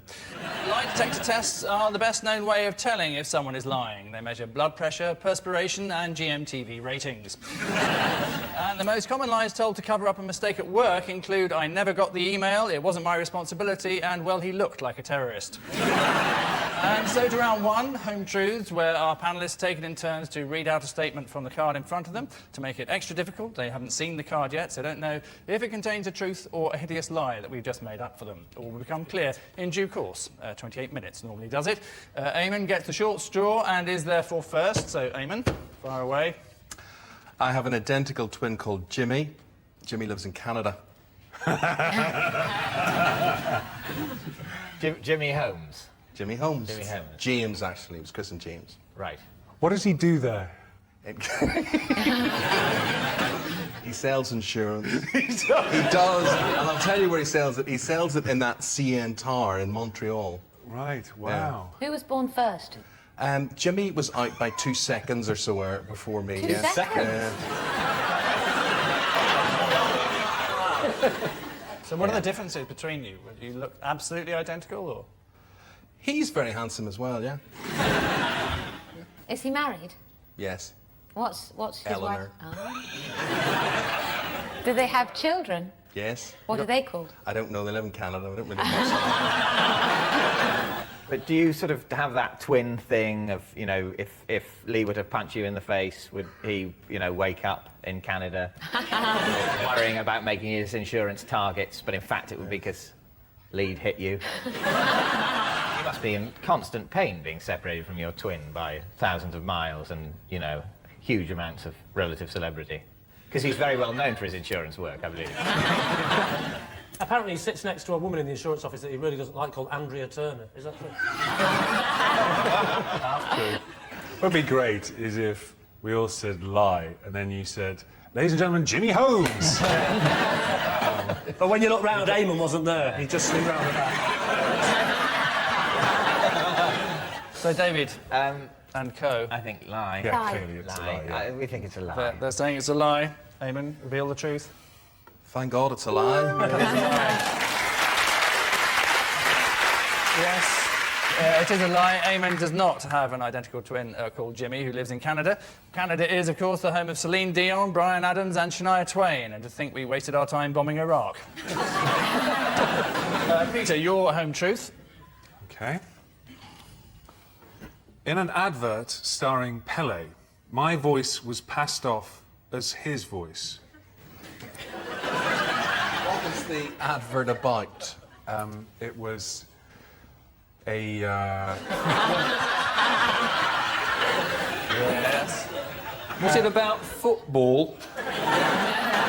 No, it was about a medical thing. It wasn't this advert that Pele did for impotence, was it? Yes, it was. Was it really? Yeah. Because he famously did an advert for impotence, didn't he, Pele? What, for people who wanted to be impotent? Tired of being a slave to your cock? Cut it off and eat it. Like Pele. Why have I never seen this advert? Where did you see this advert? Well, Pele did an advert for impotence about 5 or 6 years ago. That bit is true. I mean, that bit is absolutely I'm not true. really in the target market, you know what I mean? Yeah, I got to be fair, I wasn't sitting at home after Coronation Street going, shh, this is for me. Did you do like a slogan or something at the end, or the whole voice was you? It was mostly me, yeah. Why wasn't it Pele? Because he's got a really quite a thick Bristol accent. What did you have to say? It was something like, after a football game, the players like to talk to each other about a lot of things, but one thing they don't like to talk about is erection problems. Lee and team. Well, he does. I think he does lots of voice work, doesn't he? That's an absolute lie, Hugh. He did it. I think he did. I thought Pele's English is not good. I think he's telling the truth. OK, well then I will go with my team and say that they're saying Peter is in fact the voice of impotence. Right. Peter, tell us all.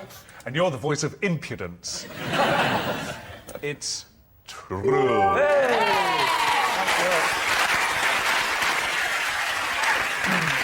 It is true. Peter was the voice of Pele in his advert for male impotence. Companies think carefully about who should endorse their products. If it's men's cosmetics, they get David Beckham. If it's women's fragrance, they get Scarlett Johansson. And if it's frozen sheep's offal in batter, they get Kerry Katona. So, Hugh, your fascinating factoid. Kellogg's offered me a job in their development department after I sent them a list of new cereal ideas. Okay. Give us a rundown of some of the cereal ideas you sent. I sent them various ideas for sugar puffs. The problem with sugar puffs is that they float. You can't fill a bowl with sugar puffs because the sugar puffs... Yeah. So you basically have a bowl of milk, don't you? And the sugar puffs all rise to the top. Are you saying if you fill a bowl with sugar puffs and then put the milk on, the buoyancy of the underlying sugar puffs forces the ones on the top out of the bowl? No, it doesn't force them out of the bowl, but They float. But they float. You can't get much milk in. You can't get as much milk as you want in, or if you put too much milk in, they do go... So one of the things was a new heavier sugar puff. Yeah, and it was a sugar puff. Supposed to do that, then? Yeah. You put a raisin in them. How would you get the raisin inside? Because, like, a raisin is, like, the same size as a sugar puff. How would you get that inside? All sugar puffs are. They're puffed wheat, aren't they? So you get a kernel of wheat and you blow air into it, so it just goes... That's all it is. It's no good for you. So if at the point that you go... you fire a raisin into it...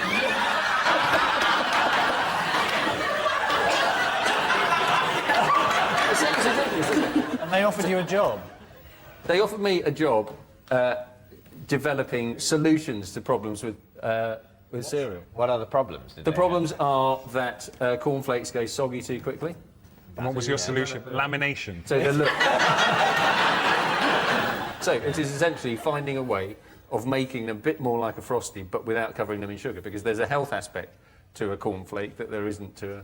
So I've always thought that with Frosty. Cocoa Pops, when they first made Cocoa Pops, they put milk on it and they thought, oh no, all the colour's running. And then someone went, no, we can turn this to our advantage. I'm believing this. Yeah, me too. You seem to know quite a lot about your cereal. Yes. I think we think it's true. Yeah, OK, they're saying it's true. Hugh, truth or tripe? It's a lie. It's a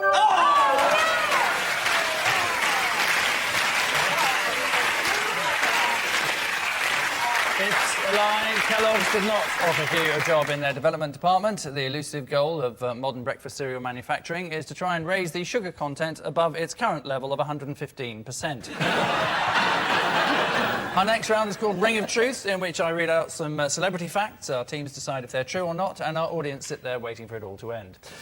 David's team is the first. Wayne Rooney and Colleen McLaughlin got engaged in a petrol station. Is that true? Wayne Rooney is a man whose skills are vastly overvalued by our society. He can't even count up to the amount of money he's got. And he's going to do a lot of crazy things. So they went out for Chinese, apparently, and then they decided against it. They pulled into a service station. So they got engaged on the forecourt. And then they went back to Colleen's parents to have corned beef and beans. The whole meal plan of the evening seems very vague. So they were on their way to Chinese, and the sight of a service station distracted them. But then actually the whole glamour of petrol held them up on the forecourt. So then the proposing hams, and then they said, actually, let's not go and queue up with trays. Let's go and impose ourselves on a very strictly catered corned beef and beans evening, meaning that no one has quite enough corned beef and beans. It's typical of the thoughtlessness of the youth of today. They're neither of them that bright, are they? She's launched a perfume, hasn't she? Oh, yes. Called Colleen, and then with a little cross, after which maybe a kiss, or maybe because she can't spell her own surname. I'm not sure which. Yeah. Colleen-X.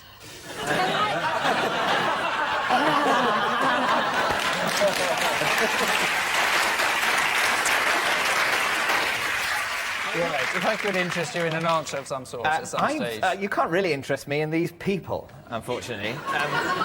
They will do crazier and more miserable things in their lives than this, so I'm willing to believe it. It definitely has a ring of truth about it. I think it's possible. So, I think, should we say true then? Yeah, let's say They're true. saying it's true, and I can tell you it is absolutely true. Yes, Wayne Rooney and Colleen McLaughlin did get engaged in a petrol station. Wayne was the perfect gentleman. He got down on one knuckle and made the sign for ring. It was all very romantic. Wayne then hid the ring inside a reheated chicken pasty, and when Colleen threw up, there it was in her lap. So at the end of that round, it's Lee's team who are oozing with confidence, leading as they are 4-2.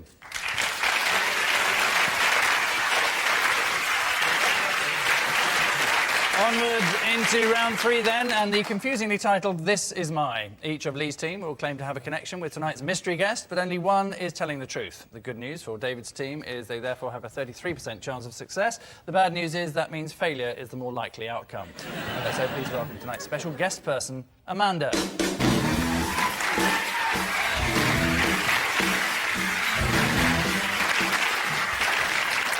So Lee, what is Amanda to you?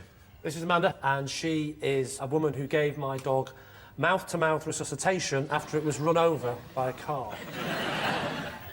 Eamon, perhaps you'd like to explain your relationship with Well, Amanda? as you can see, this is the lovely Amanda, who I know because she was Angelina Jolie's double in Tomb Raider. And finally, Hugh, what's Amanda to you? This is Amanda. We came third in last year's Goodwood pantomime horse dash. So that's the choice. A canine rescuer, according to Lee, a Hollywood stunt woman, if we believe Eamon, or half a pantomime horse, of which Hugh was the other half. So David's team, your witness. Lee, where did your dog get into difficulties? You say difficulties. It was hit by a car, so it was... Right. We were on a common near my house, and I let the dog go in the common. He ran out into the road. I went out to chase after him, obviously, and he ran into the road, hit by a car, and... What, the car punched him? No, he was, he was hit, and he was out, and luckily Amanda came along and said, hang on, wait a minute, please. He was lying there, and he was motionless, and then Amanda came over and said, can I help you? I said, well, you could have helped by not driving so fast. But then we got over that a bit, and she said she felt guilty, so I thought, you know what it's like, you've killed a dog, the least you can do is stick your lips over his nose and mouth and blow. Amanda was driving the car? She drove the car that hit him, yeah, and she got out the car to help. And you kept in touch with the lady who killed your dog? She didn't kill it. Oh, Wait for the end of the story. There's a happy ending. Oh, good. That little dog looked at me, looked up like that. After a few minutes of blowing, she was like that. She was using the nostrils, playing it like a recorder. And, all right, that bit's not true, right? And at first, nothing, just the cheeks were bellowing like that. I said, harder, Amanda, harder. And one big almighty... and I saw his little ribs, because he was a greyhound, so you could spot every little bit of windy movement. Yeah. Just rise gently. All right. And then there was a cough and a splutter. That was mainly her, disgusting breath. And then the dog just looked up at me and said, Said, hello, now I can speak. So he said, this lady has blown her soul into me. I'm wise now. And the dog got in the car and drove off.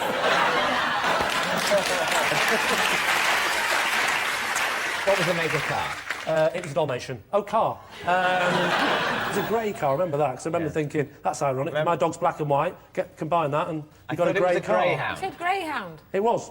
Half greyhound, half Dalmatian.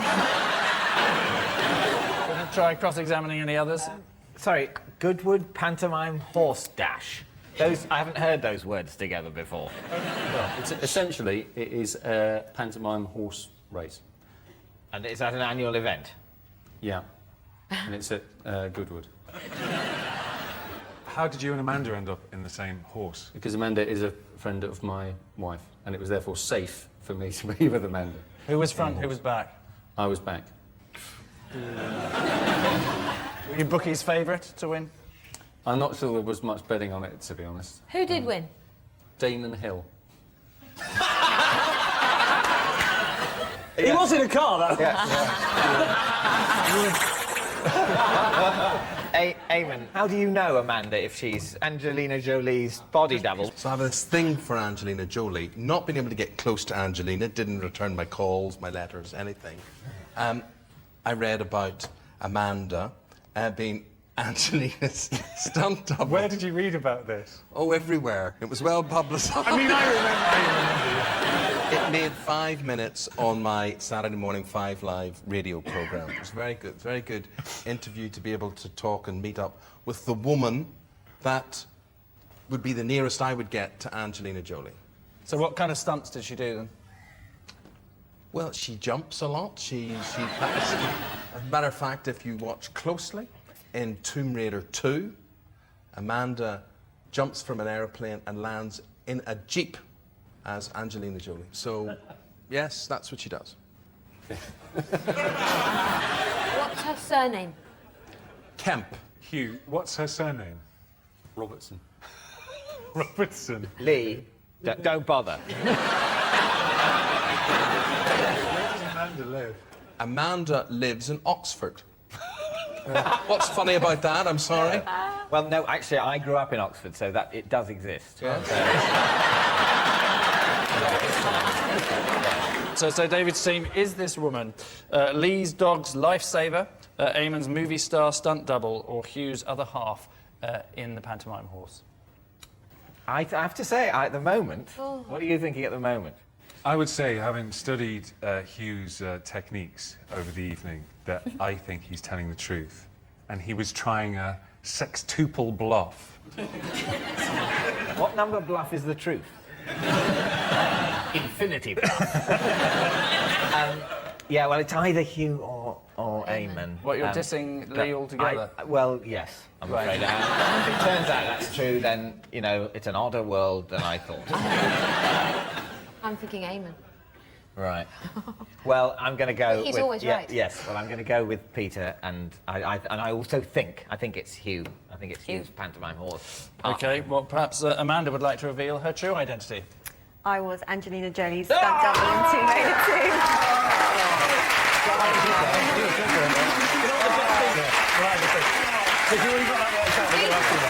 Thank you very much indeed for joining me. Good work, team. Angelina, of course, recently got an Oscar from Cambodia, along with a Darren, 2 Michaels and a David. All of which means at the end of that round, it's David's team who are praying for a miracle. Behind us they are 5-2.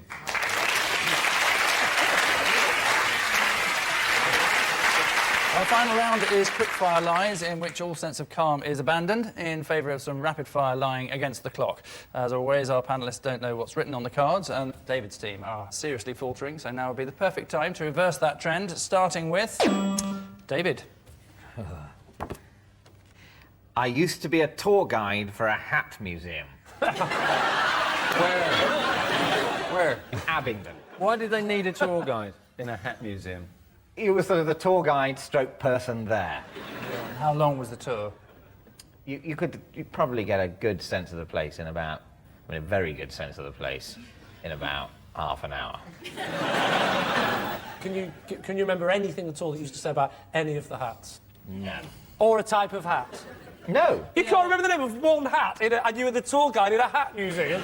They had a sort of bowler hat and a top hat, and then they had huge feathery hats. Just by bizarre coincidence, there's someone at the front row with a sort of bowler hat. Could you just pass the hat to David so he can give us a rough description and history of the bowler hat? Thank you very much.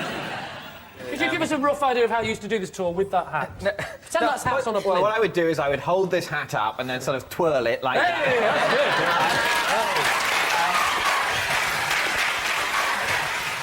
good. What kind of people went to the hat museum? Oh, losers. I don't think there's an ounce of truth about this story. No, I don't. He did it.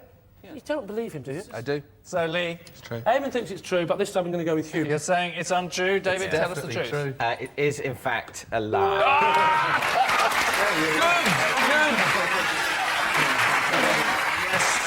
It's a lie. David has never been a tour guide for a hat museum. If you can't imagine what a hat museum is like, then think of a glove museum with half as many exhibits. Next, Olivia. I once pulled a boy by pretending to be French. When you say pretending to be French, do you mean with the look, the accent, or the language, or all three? It was dark. Right. I like the way you changed the question to...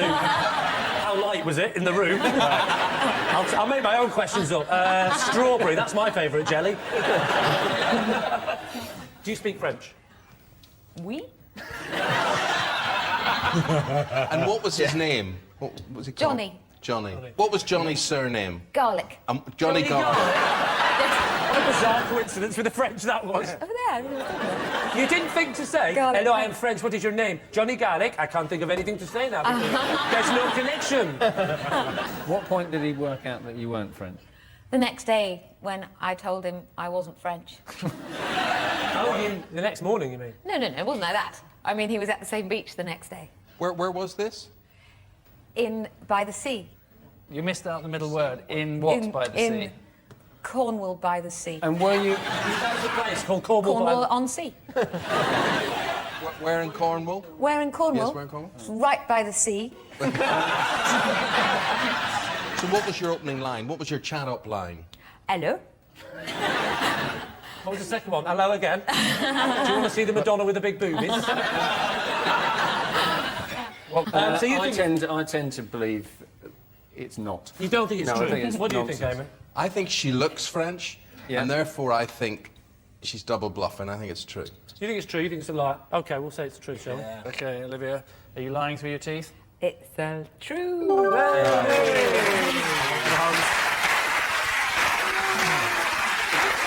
Yes, it is true. Olivia did once pull a boy by pretending to be French. Pretending to be French seemed to be working until she blew her cover when she went to the toilet and then washed her hands. Next, Hugh. At school, I had a fight with Lawrence Llewellyn Bowen. Who won? Who do you think won? Lawrence Llewellyn Bowen. I won. What school was this? This was at school in London. Oh. You don't want to say what school? Well, it was at my school. The Yeah. school actually was in a rugby match. Did he play rugby? He did play rugby, Crikey. but he played for another school, and we had a fight when I was playing on one team and he was playing on the other team. The thing is, I didn't know he was Lawrence Llewellyn Bowen because I knew he was called Lawrence Llewellyn Bowen, because he only later became Lawrence Llewellyn Bowen. OK, so David, you're going to have to come to a decision as to whether Hugh is telling the truth or not. I think it sounds plausible, but I think it sounds too plausible. Oh. So I think he's lying. So plausible, it's untrue. Yeah. The only thing is, Lawrence Llewellyn Bowen, I've never met him, but isn't he not quite slight? It's very tall. Is he Very big man. You're on the other team. You could say anyone. Ronnie Corbett, huge man. Ronnie Corbett is a huge man. That's an optical illusion. He's about 6'4", 6'5". It's only because Ronnie Barker was the largest man who ever lived. So we think it's true. They're saying it's true. OK, Hugh. True or lie? Lie. I was good at yes, it is a lie. Hugh did not have a fight with Lawrence Llewellyn Bowen at school. Hugh wasn't at school in early Renaissance Britain when Lawrence grew up. Lawrence is, however, an expert in self-defence. He finds it handy when people see what he's done to their houses. Which, in polite interruption, means that at the end of our final round, it's Lee's team who are tonight's happy bunnies, having run away with it 8-6.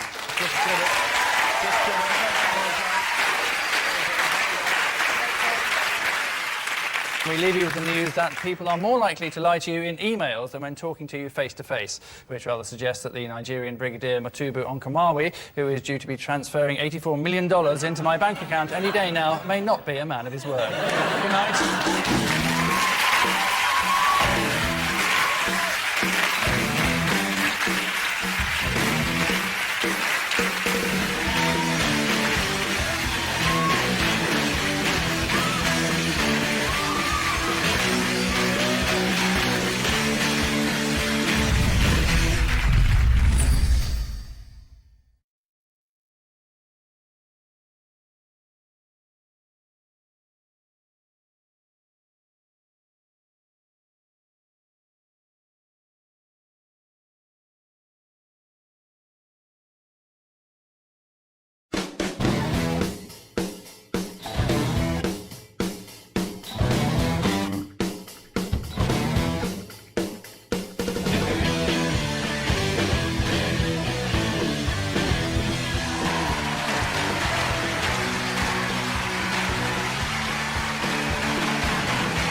listening to Would I Lie to You, the show with unvarnished truths and highly polished lies. On David Mitchell's team tonight, a comedian who hosts the spin-off show to the Great British Bake Off. She's just in it for the dough. It's Jo Brand. And a young Welsh comedian who likes nothing better than dressing up in sequins. We've got so much in common. It's Kiri Pritchard-McLean. And on Lee Mack's team tonight, a stand-up comedian who came here from Germany 17 years ago. I'm thinking his visa must have expired by now. It's Henning Wehn. And Christmas Day, Pancake Day, please welcome my favourite, Simon Day. We begin with round one, Home Truths, where our panellists read out a statement from the card in front of them. To make things harder, they've never seen the card before, they've no idea what they'll be faced with, and it's up to the opposing team to sort the fact from the fiction. Jo, you're first tonight. Oh, OK. I once ignored a fireman's order to evacuate a building because I assumed he was just a bloke in fancy dress. Please, team. OK, when was this? When I was at university in 1841. Were you the only person who didn't leave? No, I don't think so. It was a student party. It was sort of fancy dress. Oh, you were all in fancy dress? OK. OK. Yeah. What had you gone as? I think I took a pretty easy option and I went as a Roman. Well, what were you wearing? Yeah. A sheet. It's not a Roman. Oh, not a Roman soldier, just someone who's around in the Roman era. A senator, not a centurion. A Roman or a ghost? So, first of all, where was the fire? Was it in your room? Well, it was a fire alarm. I wasn't in the proper party bit. I was in my room with the door shut. So how did the firefighter get in touch with you if you were locked away in your own room? Well, he banged on the door and went, "Fire service." With all due respect to your sheet, you must have been quite impressed with his costume. It was. How did the conversation go? Right, I was in my room with someone else. We were busy. Who were you? Is this how the fire started? Because I know what you're like, Jo. You like to set fire to them. So actually, we were revising. Oh, right. What was he dressed as? You were a Roman. What was this other person? He wasn't dressed as anything. So there's a banging. And There's a banging on the door. And you stand up. Now, Jo, I expect better of David, Rob. who was the first person to titter. Let's try and have a level tonight, please. Jo, there was a banging. On the door. Banging, yes. banging, banging, banging. And then you heard the door. What happened? What happened was this guy shouted, "Fire, please leave the building," right? Yes. So I just thought it was some drunk bloke mucking about. Yes, yes. So I said, "Could you please go elsewhere?" What was your gentleman caller's reaction? Or was he still unconscious?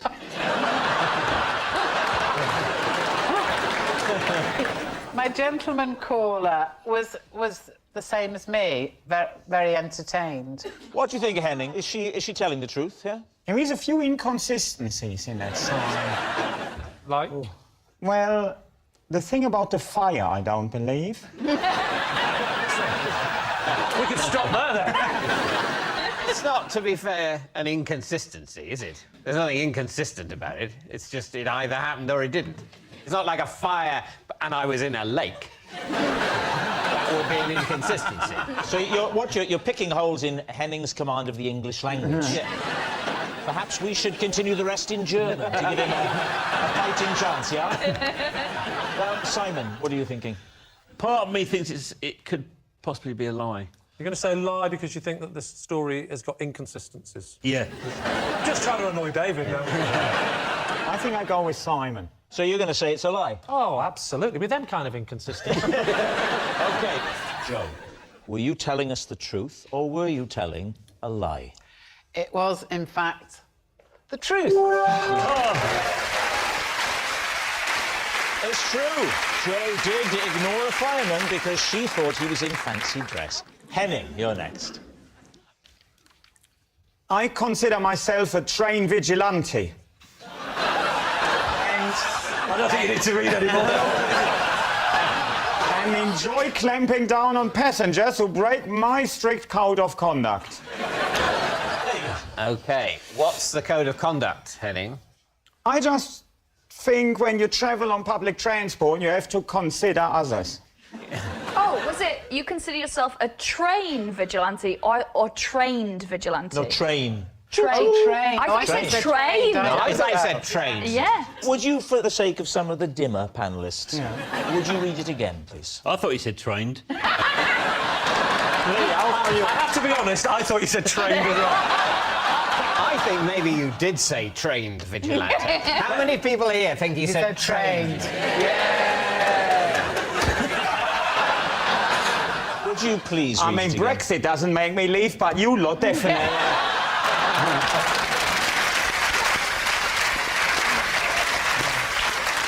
I consider myself a choo-choo vigilante and enjoy clamping down on passengers who break my strict code of conduct. It's interesting you said clamping down. What would you clamp down on? What I would consider out of orderness. So can we just run a couple past you? Yeah. Someone with their feet up on the seat. They might get a stern look. Okay. What else don't you like? Give him another example. So imagine I'm sitting there. Imagine I'm sort of a large, threatening figure. My God, David, give us a minute. And I'm playing some, you know, some frightening popular music. Yeah, absolutely. Some Rachmaninoff. And it's very loud on my phone there in front of me. What do you say to me? I'll do the music, right? You can nod your head, and you, Henning, can walk over and tell him. OK? So first of all... What I do is... I haven't started the music yet. Rachmaninoff, yeah? It's Rap-Maninoff. Train speed it up. And... Rob, that's beatboxing, that's not rap. Sorry. Am I right? I get up in the morning and I have some tea. I like to drink some tea. That's not rapping either. And that's not... Also, rhyming is not the same if you just use the same words twice. I'll have some tea because I like to have tea. What? I was under a lot of pressure. You ever thought of doing the new Eminem film? You can have a proper battle. I see a really imposing figure. Yeah, that's me. Yeah. I'll have a look what the numbers are and the rest of the carriage. How confident I am. Nah, he's too big.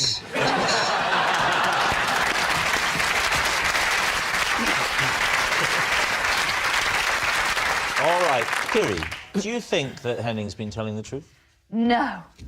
No, of course not. I think it would take a lot of confidence to walk over to someone on any train carriage and just say to a stranger, be quiet. I don't think... I mean, it's a nice possible way. I don't think you've got it in you. I agree with Kiri. I think probably not, actually. You think not? I think we don't think it's true. No. You're going to say it's a lie? Yeah. OK. Henning, were you telling the truth or were you telling a lie? Well, to the best of my knowledge, this story is true.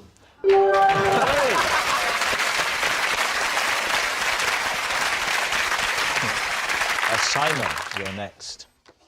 Oh, I got my glasses on. Before being allowed out to play... Very good. Before being allowed out to play, my mum used to write my address on my forehead in felt-tip pen. What age were you? Sort of 6, 7, 8. So how many lines of the address, or was it just a postcode? She wrote the house number and the name of the street. Did any other mums in your street do the same thing, or were you the only... I had not returned home on a number of occasions and not found the house.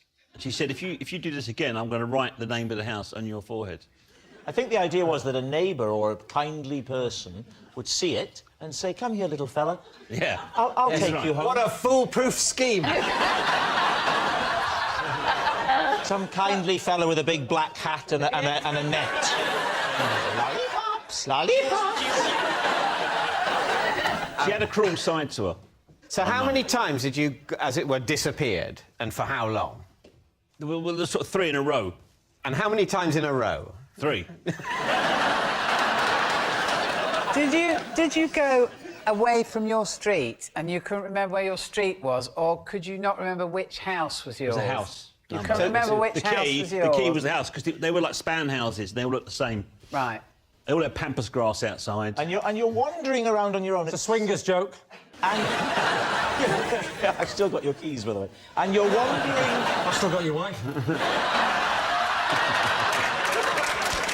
I was wandering lonely as a clown. At 6 years old? Yeah, 6, 7, 8. And so how many times was the address felt tipped onto you? I told you that, 3. No, you told me that it was 3 occasions that you'd got lost, which led to the felt tipping policy. Now, Yeah, this, I remember is what it. I call an inconsistency. What do you do with your kids, Lee? Because you've got a young family. How do you keep track of them? Well, I write on their head, but I put the wrong address on. Kiri, do you think he's telling the truth? I do, because his demeanour's changed and he's like a little boy who's been told off. He's adorable, isn't he? He is an actor as well. Do we think it's true, do we? I think there was one thing that Simon said that made me think it was true, and that was, you said, like, your mum was a bit spiteful or something like that. You thought that's one of the reasons why she did. She's going to enjoy this when she watches it.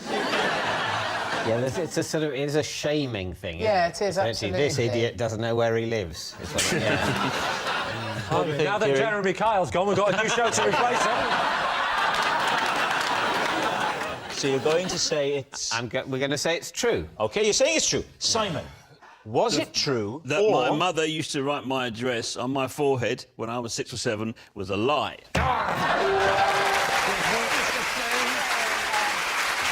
Yes, it's a lie. Simon's mother didn't write his address on his forehead before letting him out to play.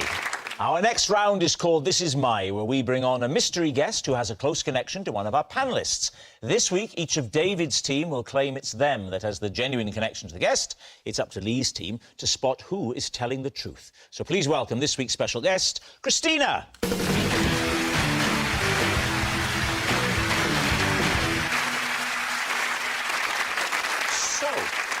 Joe, what is Christina to you? Well, this is Christina. I once borrowed her car, then later watched in horror as a Frenchman crushed it with his lorry. Right, Joe's carless companion. Kiri, how do you know Christina? This is Christina, and my dog ate the tip of her finger. Kiri's dog's dinner, and finally, David, what is your relationship with Christina? This is Christina. When my list of implausible things that have happened to me that I could talk about on Would I Lie to You blew away, she returned it to me. And so there we have it. Lee's team, where will you begin? Joe, could you just remind me again what you said? Sorry. I borrowed Christina's car, then later on a Frenchman crushed the car with his lorry. So you borrowed her car? Yeah. Why? Because I had to go to a gig in Nottingham. And you've borrowed the car, you've gone to the gig, and then you've... What happened was we got down the M1 and everyone said, let's stop and have breakfast like you do. 3 o'clock in the... Well, 3 o'clock in the morning, you know. Have you got other comedians in the car with you? Yeah. And then I didn't realise, but we were actually in the lorry park and not the car park. Did the truck reverse into your car? It did. All right, now. And you're in the car? And we're in it, So why yeah. didn't you blow the horn or get attention? Because it wasn't my car. But a horn is a horn. You're still allowed to use the horn. I understand, it's not mine. I've got very dirty fingers. It didn't have the horn in the middle of the steering wheel. Of course, that's the first thing I tried. I went, like that. Sorry, where was the horn? It was on the end of a stalk, you know. How did you fit the stalk in there if you had all this... You said it was a Frenchman driving this. How would you know? Did he go, ooh, Well, le what, crush? no, what... What happened was I was trying to find the horn, windscreen wipers. As ever. And eventually I did find it, but his lorry had already hit the car and started to make a crunching noise because we were against the wall. But it properly crushed? No, not concertinaed it in, but it's... Well, were you hooked or were you crushed? You're the one that said crushed. You know, crushed the front crumple of it. zone, I imagine. He stopped. I got out of the car, went round to him, and he opened his cab and went... C'est la vie! Don't think he said that's "C'est la life. vie." That's life! So go on, talk us through the conversation when you saw Christina. Well, I phoned her. I said, look, I'm really sorry. I've had an accident with your car. And she said, not again. Have you not thought about putting plastic sheets down?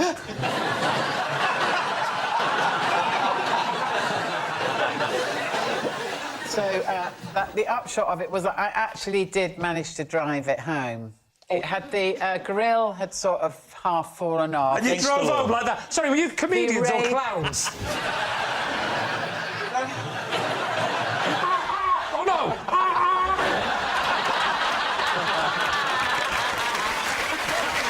Right, what about Kiri?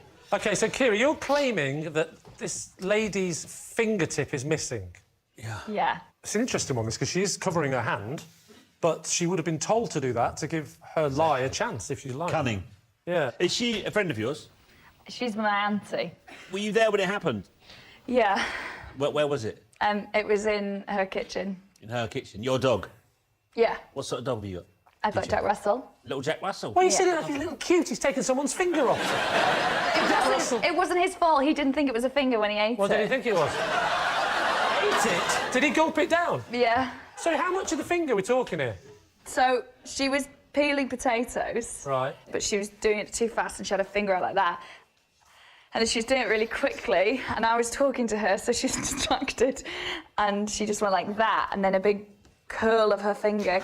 That can happen now. Well, hang on, so now you're saying she didn't... So it wasn't the end of the finger, it was the sort of fleshy bit? Yeah, so like the tip came off. Ooh. And you're then it Jack just... Russell, like a shark. Smelt the blood in the air, leapt up. And I'm presuming there was blood splurting everywhere? Yeah, there was a lot of blood. And what happens next? What did you do? I didn't do anything, I was just panicking. Because you thought, there's not going to be no chips now? So my dad got like loads and loads of kitchen roll and just like held it down and then took her to A&E and she got some stitches. Are the dog's still doing all right? The dog's dead. It's not... Really? That's a hell of a punishment. I'm not happy about the peeling technique, this away from you. Surely people peel towards them like that, don't they? What? Yeah. No. I peel towards. I pull peel towards. towards. I do my carrots the other way. Enough of the filth.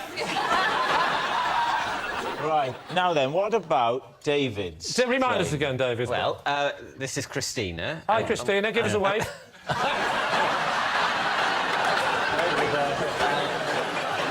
And when my list of implausible things I could talk about on this show blew away, she returned it to me.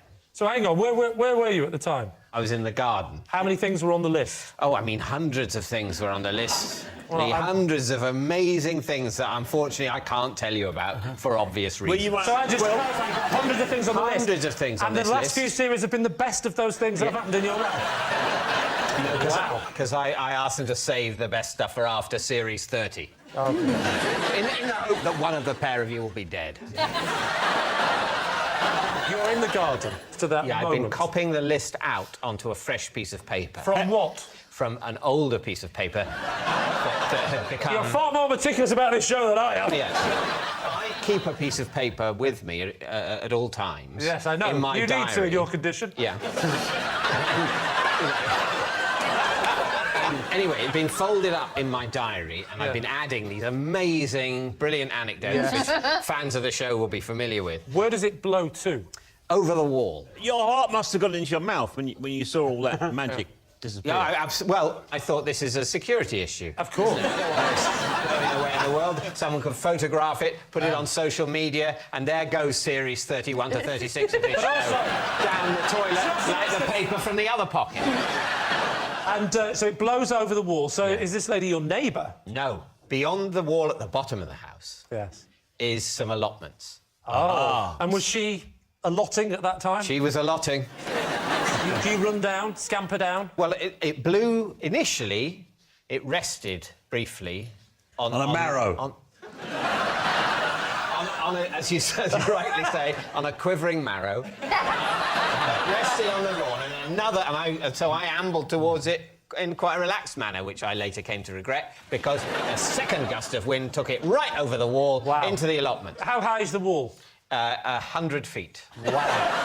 Let's have another guess. Thank God for that trampoline. It's quite a tall wall. Right. Is it but taller than not you? 100 feet. That's an exaggeration. OK. So suddenly Christina is just happily in her allotment and she Yes. sees your ghostly head rising above a high wall. What a horrible experience. Well, I certainly do look disgusting. But the upshot was... She passed you the piece of paper. She consented to go and pick up the piece of paper. Were you not tempted at that point, pass it to given me? you're so high up on the fence, to just jump the wall and go and get it? No. So what was the chain of events that ended up with Christina and you becoming friends? Did you say, oh, you handed that sheet of paper over ever so lovely, do you fancy ever meeting up for a cup of tea? No, we've never met up for a cup of tea. So why is Christina here? Have you never seen this show before? All right. We need an answer. So, Lee's team, is Christina Joe's carless companion, Kiri's dog's dinner, or David's helpful hero? I think it's Kiri's dog's dinner. Why? I can see it happening. Seems plausible. Joe's is plausible up until the driving home bit. You can't be crushed and drive home. Which way are you leaning, Henning? Yeah, absolutely, I'm with Simon. I can see Kiri and him. I can see him having a drink together as well. They look very similar. Yeah. So we think it's Kiri, do we? Yeah. OK. You're going to say that it's Kiri and the finger and the dog? OK. Christina, would you please reveal your true identity? I'm Christina, and Joe wrecked my car.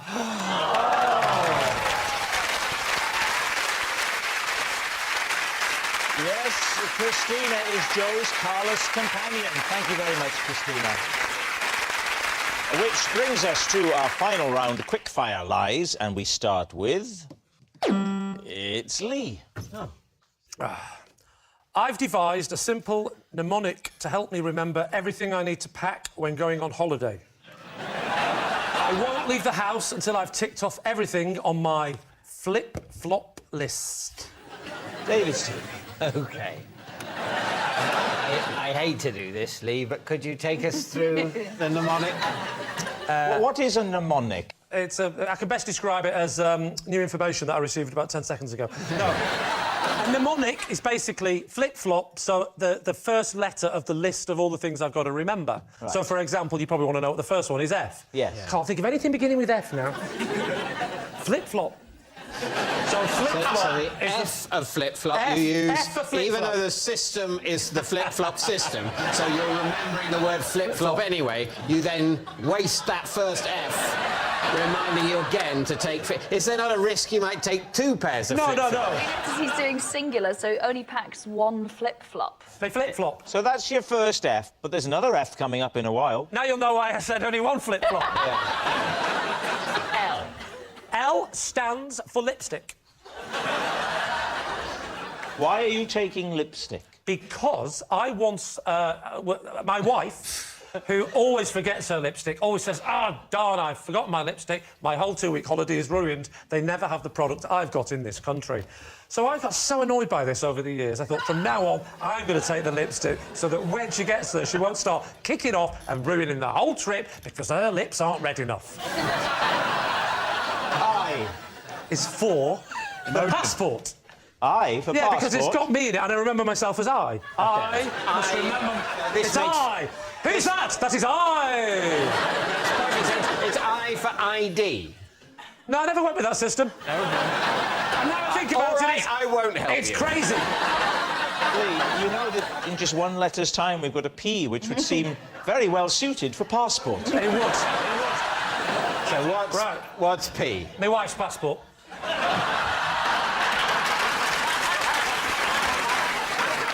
All right, F. F. Now, this is an interesting one. F is for francs, the currency. Now, I know what you're going to say. I know what you're going to say. But when I first developed this system, it was because we were going to the south of France and I wanted to remember my francs. And now that the flip-flop system is invented, I can't change it for an E of euro because it'll be flip-a-lop. So I always remember flip-flop, so francs. Francs are now euros. To get your euros. Or not necessarily euros, it could be dollars. Foreign currency. Foreign currency. F, foreign currency. Why didn't I think of that? Why didn't I think... David, there are times when I wish I was married to you. L. I don't know if I told you about my wife's habit of wearing a different coloured lipstick on the top lip to the bottom lip. Oh, yes. No, it's an odd look, I'm not going to lie.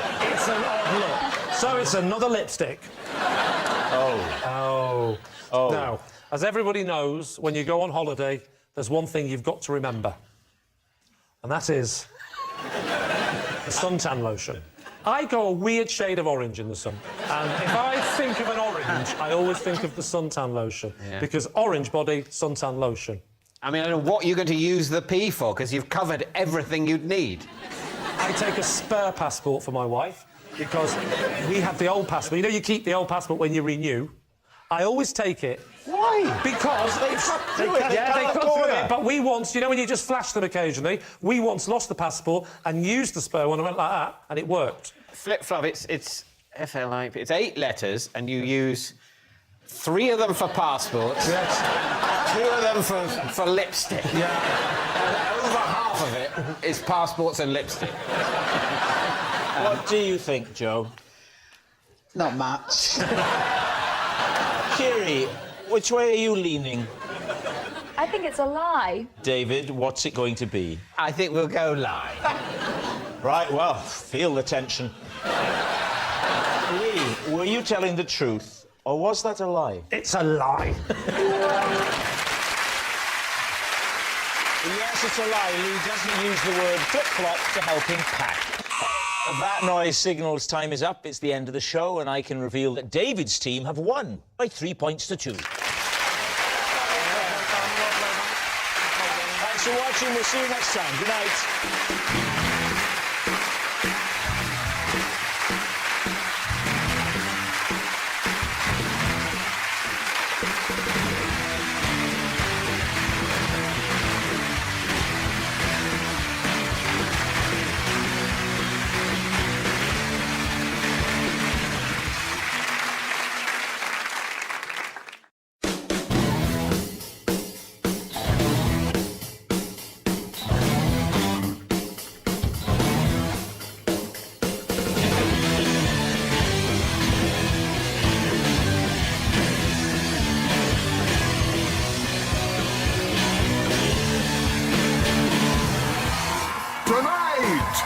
Would I lie to you?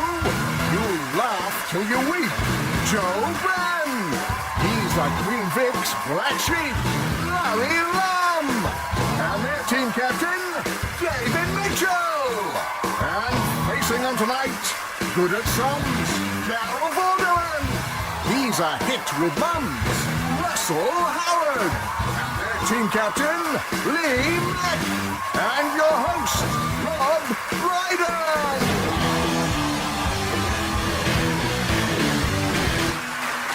Good evening, and welcome to Would I Lie to You, the show that demands each of our panellists lie through their teeth. Now, 1 in 3 adults have lied about reading highbrow literature to appear well-read. But, I mean, when you've read as much Dickens as I have, you realise that's typical of what muggles do. And psychologists claim that laughing at a joke you don't find funny is a form of lying. So, if you're in the audience tonight, prepare for an evening of raucous dishonesty. And so to round 1, Home Truths, in which our panellists turn over a card and read aloud a fact about themselves. Some are true, others are lies that they've never seen before. Can the opposing team separate the truth from the fiction? Carol Vorderman, you're first up. Please reveal all. On countdown, if I worked out the number puzzle before the time was up, I used to play a little game. That's where I've seen you before. So, David's team, what do you think? What little game? Well, on the numbers puzzle, you know, you used to do the press the target and the number and the target. And then there's a would come time up. limit. And then there'd be 30. You had 30 seconds to do something. Yeah. Well, most of the time, I'd get the answer before the clock started, so I had 30 seconds. Before the clock started. So you must have despised the contestants, sitting there working away for the whole 30 seconds like morons. What I used to do, I used to get my pen that I would write on the board with, and I used to go round all the props boys, and I used to make them tap the end of my pen, and how many could tap the end of my pen in 30 seconds was the game. So how many props guys Yeah. were required in the production of Countdown? Joe's been on Countdown a lot, so you know how we have someone like Harry or Vince or Stan who do the water pouring. Carol. And then Carol. We had. Oh, yeah. Tap my pen! You sat there. Well, lovely. Did you ever vary the game at all? Was it always the same game? Sometimes. Sometimes, here we go. Sometimes I managed to get to the front row of the audience as well. You did, Occasionally, a member of the Come audience. on, those people can't move. Eh? Did you actually think this game out? I'll better next time. Was this not distracting to the poor contestants who are trying to do some out of shot? Slightly out of shot, yes. I feel sorry for this new girl that's doing the numbers, because all the props guy must be going, oh, you'll have great fun on this show. They would have said to her on the first day, are we going to play Touch the Pen? Got fired for sexual harassment. We always played Touch the Pen with Karen. Well, I'm sorry. I'm just not like that. David, what are you and your teammates thinking? Does it strike you as plausible? I think Larry? it's flannel myself. Flannel? That's a great word. You've been on EastEnders too long, Larry. Oh, I don't know. I mean, I missed a lot of that because as soon as Cal started describing the game, I had a sort of mental absence. I've done Dictionary Corner quite a lot. And But you couldn't see me from Dictionary Corner, could you? No, I couldn't. Well, what I doubt is whether you would be allowed, when the contestants are trying to work out the math, to run around the studio getting men to touch your marker pen. Yes, well, so we think it's a lie, I think. I think we do. OK. What a surprise. OK, Carol, is it truth or is it a lie? It is true.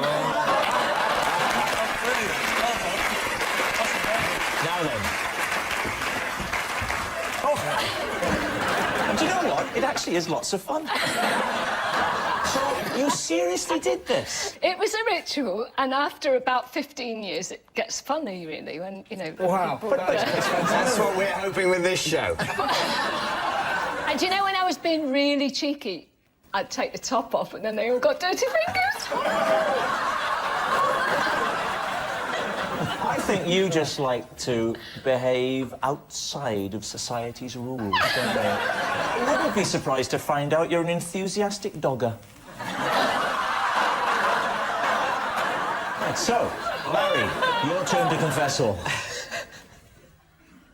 I used to run a market stall Yeah. that only sold hats for dogs. Please, team, this shouldn't take long.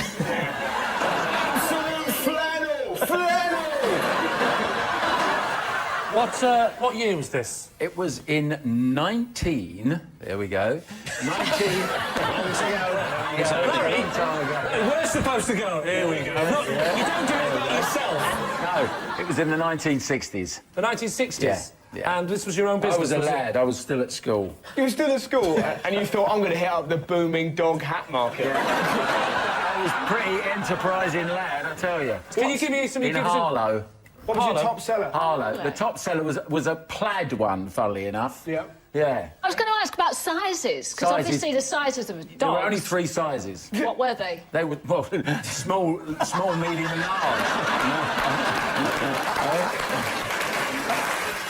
It's a complex system, Carol. My key question is, how did a dog keep the hat on? You put it over its ears. So you crushed its ears? No, you don't crush it. No, well, I mean, this was the 60s. You didn't worry about those things anyway. But... People talk about the 60s ago. In the 60s, it was wild, crazy. I've never heard anyone. It was crazy. We used to crush dogs' ears and we'd think of them monkeys. Honestly, crazy time. Did you make the hats yourself, or did you buy them from somebody else and then sell them on? No, they were being made in China. They were being made in China. So you had links with China, despite the fact you were at school. You're chasing this life. Was it just dogs' hats? Yeah, the main item then in the 60s, for some strange reason, in Harlow, was Only in Harlow? Lee, the moment has now come within the game where you guess whether it's the truth or a lie. All the evidence seems to suggest... It's a great big fat porky. Yes. That'd be a good name for one of his hats. She's saying it's a lie. It's got to be a lie. Lie. It's a lie. OK, Larry, is it the truth or is it a lie? It's a lie. It's a lie. Larry did not run a market stall that only sold hats for dogs. He was far too busy running a kiosk selling cummerbunds to kittens. Russell, your turn to convince us. Right.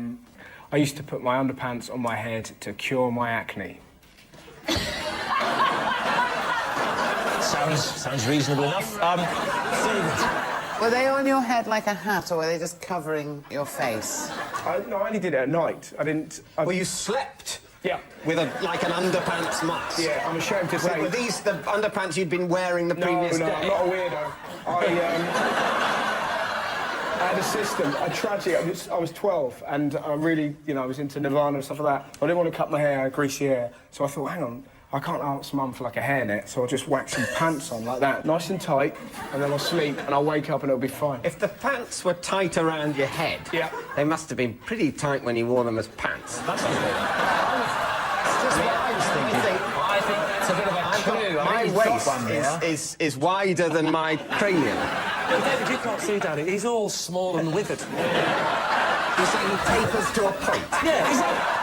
And what made you stop? What happened, I went to the doctors because one of my nipples suddenly went like that and didn't make that noise. And I went there and I was worried I was becoming a woman or something like that. And my mum chose this moment to go, yeah, and he puts pants on his head at night. And I was suddenly going, we're going to chat about that. And the doctor said, in no way will that get rid of your acne. So I stopped doing it. You had acne at 12? Yeah. 12? Acne, and you started to get breasts. Yeah. It was a brutal summer. Brutal. So if I'd have had breasts at 12, I'd never have left the house. Only what? So, David's team. Well, I think it's plausible, because I've worn pants on my head as well. Have you? Yeah. In what context did you wear pants on your head? Well, I think possibly when I was, like, looking for something to tie my hair back with. Actually, Joe, what's that in your hair at the moment? Is that... Obviously, if I had pants on my head at the moment, they'd be the size of a marquee, What I like to do every night when I take my pants off, it's a bit of a laugh. As I disrobed, all I've got left now, if you can picture it, is the pants. And what I do is I shimmy them down the length of my legs. First the upper thigh, then they cross past the knee, down the shin. I extract the left foot. We're only human. And then I go, boom, and I catch him on my head. So, David, what's it going to be? Do you think, Yes. I think they're going to say we think it's true. You're saying it? You're saying it's true? He actually did it. OK, Russell, is it fact or fiction? Depressingly, it is true.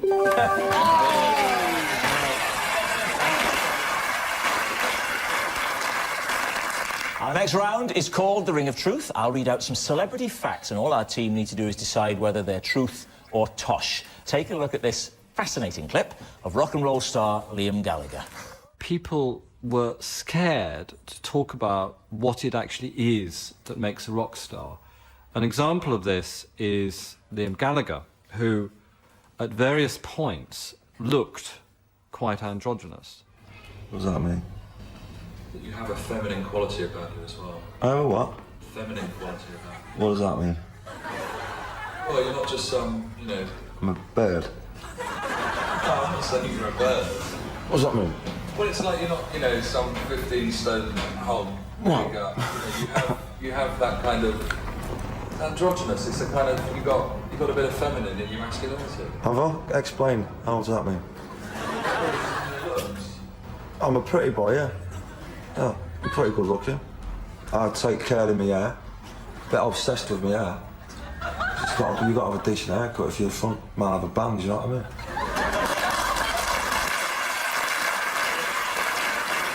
Liam Gallagher there, talking a lot of sense. I think that makes complete sense. I mean, that's the clincher. You've got to have a bit of a poncy haircut if you're going to be the front man of a pop band. Even I know that. But that's not. Even I know if I wanted to be the front man of a pop band, this would not do.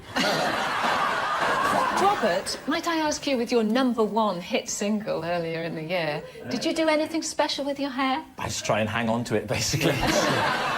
Eating a hasty retreat. Thank you for mentioning the single, Carol. Bless you, bless you. Doesn't alter the fact that countdown is over. Here is the related fact for Lee's team. Liam Gallagher once ordered a trampoline from hotel room service, claiming, "I like to bounce." Do you believe it, Lee's team? Trampoline? Ooh. I love the idea that it's true. Now, I think trampoline is a good thing, because bed bouncing is a good thing to do, is it not? Yes, yes. Jumping up and down. I'd say it was morally... I think it's morally neutral, I'd say, bouncing up and down. It's not like recycling is a good thing to do. It's fine if you want to bounce, but don't feel guilty if you're not. Let me give you some facts here. He was staying at the Malmaison, quite a sort of posh hotel in Edinburgh. The problem with hotels like Malmaison hotels that think they're cool, because they'll try and have got him a trampoline, rather than going, "What are you talking about?" This is a hotel. Do you want to order something on room service? Do you want an ironing board? Do you want any of the normal things? Of course you may not have a trampoline.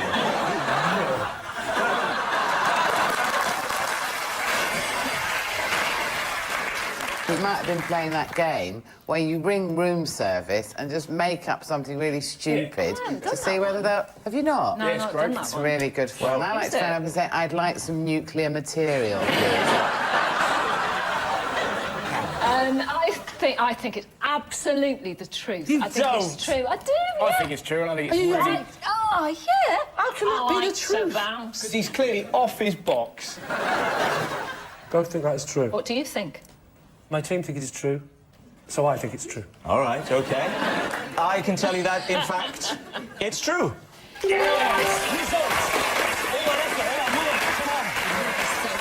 Liam Gallagher did once order a trampoline from hotel room service, claiming, "I like to bounce." Other things Liam has done in a hotel room include trashing a telly, smashing some doors and breaking a window.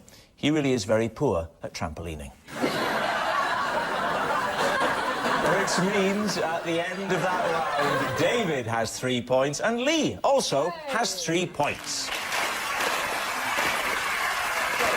Our next round is called This Is Mine, where we bring on a mystery guest who has a close connection to one of our panellists. Who knows who they might be tonight? The cook from David's country house, or perhaps Lee's parole officer. Tonight, each of David's team will claim the connection. It's up to Lee's lot to work out who's telling the truth. So please welcome this week's special guest, Liz.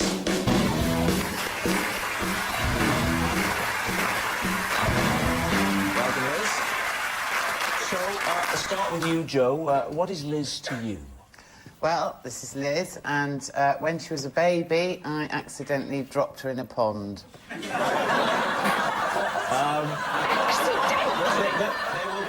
There will be time. Larry, would you tell us what Liz is to you? This is Liz, who taught me basic bar skills before I went to work in the Queen Vic. OK, and David, what is Liz's connection with you? This is Liz, and together we are writing a guide to the castles of Britain.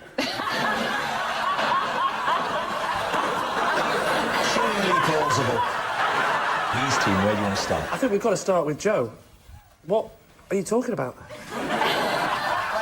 When I was about 7 or 8, yeah, me and my 2 brothers were looking after Liz, and she was a baby. She was about, I don't know, well, how old is a baby? Well, I don't know. Baby. You decide, Joe. It's your story. Who was the oldest looking after the baby? Yeah, that's right. My brother. He was how old? He's a year and a half older than me. So he was 9½, yeah. And his role was the chief leader of looking after the baby. Yes. Yeah. And what a great job you all did, may I say. Apart from the dropping it in the pond bit. Why were you near a pond? Because I lived in the country, and, ooh, there's ponds in the country, Carol. Being rude to Carol Vorderman's not going to get you out of trouble, Joe. To be honest, How did the actual dropping happen in the pond? We were playing catch with her. Come on, Pete. You were playing catch? We were just trying to make her laugh, just throwing her to... Right. I think we should move on to castles. I absolutely think we should move on to castles. Yeah. With the first question, what's your favourite and why, Dave? I have two favourite castles, and they're because castles I discovered as a child. Right. And they, not on my own, they've been previously discovered by, you know, One is a castle in Wales, in the Mumbles, near Swansea, and that's called Oystermouth Castle. It's called what? Oystermouth Castle. I can vouch for that. Yeah, but hang on, you think you But vouch what for kind that. of castle is That's that? that's a sort of Norman, I think a sort of late Norman kind of castle with a keep and a What do you like about Oyster Castle? Oystermouth. I like it because it's quite a sort of traditional, old-fashioned castle with a moat and An a wall around old-fashioned it. castle. They all tend to be traditional. As opposed to these new modern ones with stone cladding. It has always been irritating to me that very few castles completely adhere to what I imagine being the typical castle. What was yours again, Larry? Larry, yeah, what was yours again? This is the lady who taught me my basic bar skills for when I was working in EastEnders. And what are the Working three at most the- important bar skills that you now have? My character is supposed to have spent years working in the bar and pub business. So, you know, it's timing. It's not just a case of, you know, pull a pint. You've got to pull a pint and be talking to a customer, taking money. What sort of lines might you say, Larry? You might say, how you doing, sunshine? Or Did you go to her and she come to you? No, you go to her. And is that here at the studios? Like, this has been years of, They've been doing this for evidently 8 years. I've only been there for a year and a half, and it's just an induction thing. So automatically, did, what happens? Did Barbara Windsor go? Barbara Windsor had to go after, because she's been there for sort of nearly 20 years. So for 20 years, then they said, OK, it's been OK so far, but we've decided, suddenly... The first 14 years was great, but now it's about time you had a bit of bar training, because we can't keep putting up with you missing that pint anymore. Pouring it over your head and then your bra falls off. We need an answer. So, Lee's team. Is Liz Joe's pond playmate, David's fellow castle expert, or Larry's bar tutor? What do you think, Russell? I think castle. Why do you think castle? Because Dave's an intelligent man and will have lots of little hobbies and stuff.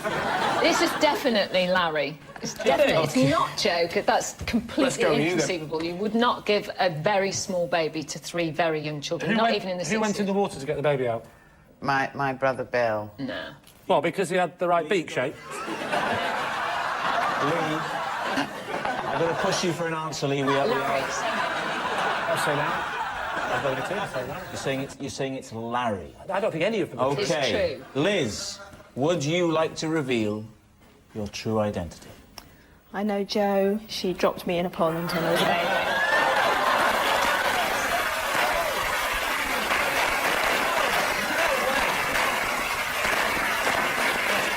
Yes.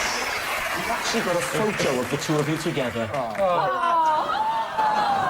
A fear in her face. Liz, congratulations. I don't know why I'm congratulating you for being thrown into a pond. And thank you so much for coming, Liz. Yes, it's actually true. Liz was dropped in a pond as a baby, and it was Joe who accidentally dropped her, and then accidentally skipped away laughing. She also accidentally strapped her to a breeze block and tied her up in a sack full of kittens, but it's Joe, ever so clumsy.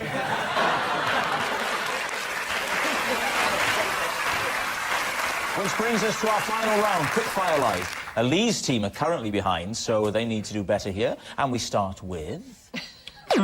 David? Possession. Ah, well, you have to reach under your desk and lift out your box.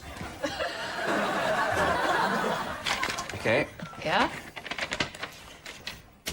This is a letter rejecting me from a job at McDonald's. Lee, what do you reckon? Did you read it out to us, please, David? Reference CM1156-P. Dear David, thank you for your recent application to work at the Abingdon branch. Unfortunately, at this time, your application has not been successful. Thank you for your interest in our company. Yours sincerely, Martin Danks. And when was it dated, please? It's dated the 19th of July, 1990. And you will have been... I will have been... mortified. Yes. I never really bounced back from that. I would have been just 16. Does that add up, Carol? He's 52. Part, yes. I don't want to bring back unhappy memories for you, but what did you feel you could have brought to the company? A certain nervous energy. a culinary snobbishness that is lacking. A fear of interacting with customers. And an equal fear of frying chips. I think Dave could have closed them down just by having people come and get us a burger. You don't want a burger, my friend. I would not at that age have had the confidence to refer to someone as my friend in that way. Why? Don't look at my face. What do you think, Carol? I don't think... No, I think it's a lie, but I don't want to sway you on this, because we need the points. I reckon he's kept it. He's a peculiar mystery. Look at him. Yeah. This is why I don't like people looking at my face. So, Lee, you're saying... I have to say that I think that's probably... True, it's true, it's true, it's true. It's a lie. I say it's a lie. You're saying it's a lie? OK, David, time to own up. It is, in fact, a lie. It's a lie. Because David has never even been to McDonald's, although he was. Of course I've been to McDonald's. I think that the next joke is he went to visit Lee. Can I please be allowed to read the auto-cue joke? Okay. David has never even been, although he was once mildly tempted to pop in and sample their short-lived McPheasant zinger. Excellent. Good work. Now, characterising you as the joke computer. Next, Lee.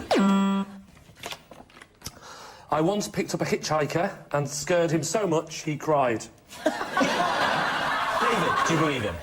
Where were you driving? I was going from, I think it was from around Norwich area, somewhere there. Around Norwich, too. Presume somewhere between Norwich and How Yarmouth. did you scare him? What happened was we were driving along. He got in the car and he said... first thing You he were said... driving along and you got in the car. Well, that's already dangerous. Like, you were sort of running to keep up. Yeah. It was an ice cream van. I sort of grabbed him by the hair and pulled him in. Yeah. That's how I used to get them. And my car used to have problems because it was a problem car. And I pulled over, right? I pulled over and I went round the back because I used to have to hit the engine to get it going again. And it all went wrong and we pulled over. So I said, I'm just getting in the back because I need to get a hammer to give it a whack. And as I went back, I said, I thought it'd be funny to say, don't worry, I'm not going to kill you. So I went round the back of the van, I got a hammer out, went back to the front, and as I was walking past to the front of the car where the engine lives, I looked in like that, and I just saw him go like that, and he just wiped a small tear from his eye, because I think he genuinely thought, I'm going to kill him, and he was a bit worried. He cried? That's a very odd response to immediate mortal danger. to just slightly well up. I call that a more end of the It's a Wonderful Life reaction. Here I am to die, it appears. Rather than, get out of the car, run! But just notice a slight welling up. Ah, well, all things come to an end.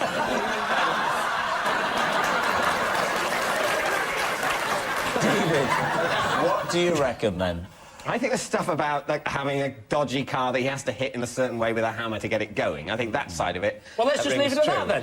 That's the bit of it that doesn't ring true to me. Flannel. Larry, what do you say? I mean, you've got a good flannel detector. Would you? I think it is. I think it's flannel. I think, well, I actually think it might be slightly true, but I'm going to go. I'm not convinced it's true, so I'm going to go with the team, and we'll say it's a lie. Not going to rock the boat. Yeah. OK.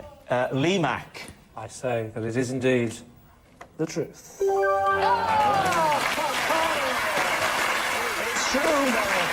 Lee did once pick up a hitchhiker and scared him so much that he cried. Even Lee now admits it probably wasn't a good idea to shut him in the boot with the other hitchhikers. Oh, and that is the noise that signals the end of the round and the end of the show. And I can reveal it's a draw with 5 points on Lee's team and 5 points for David's team. But it's not just a team game. My individual liar of the week is Joe Brand. I had my suspicions about Jo the second I saw her park in the disabled bay and limp into the studio. But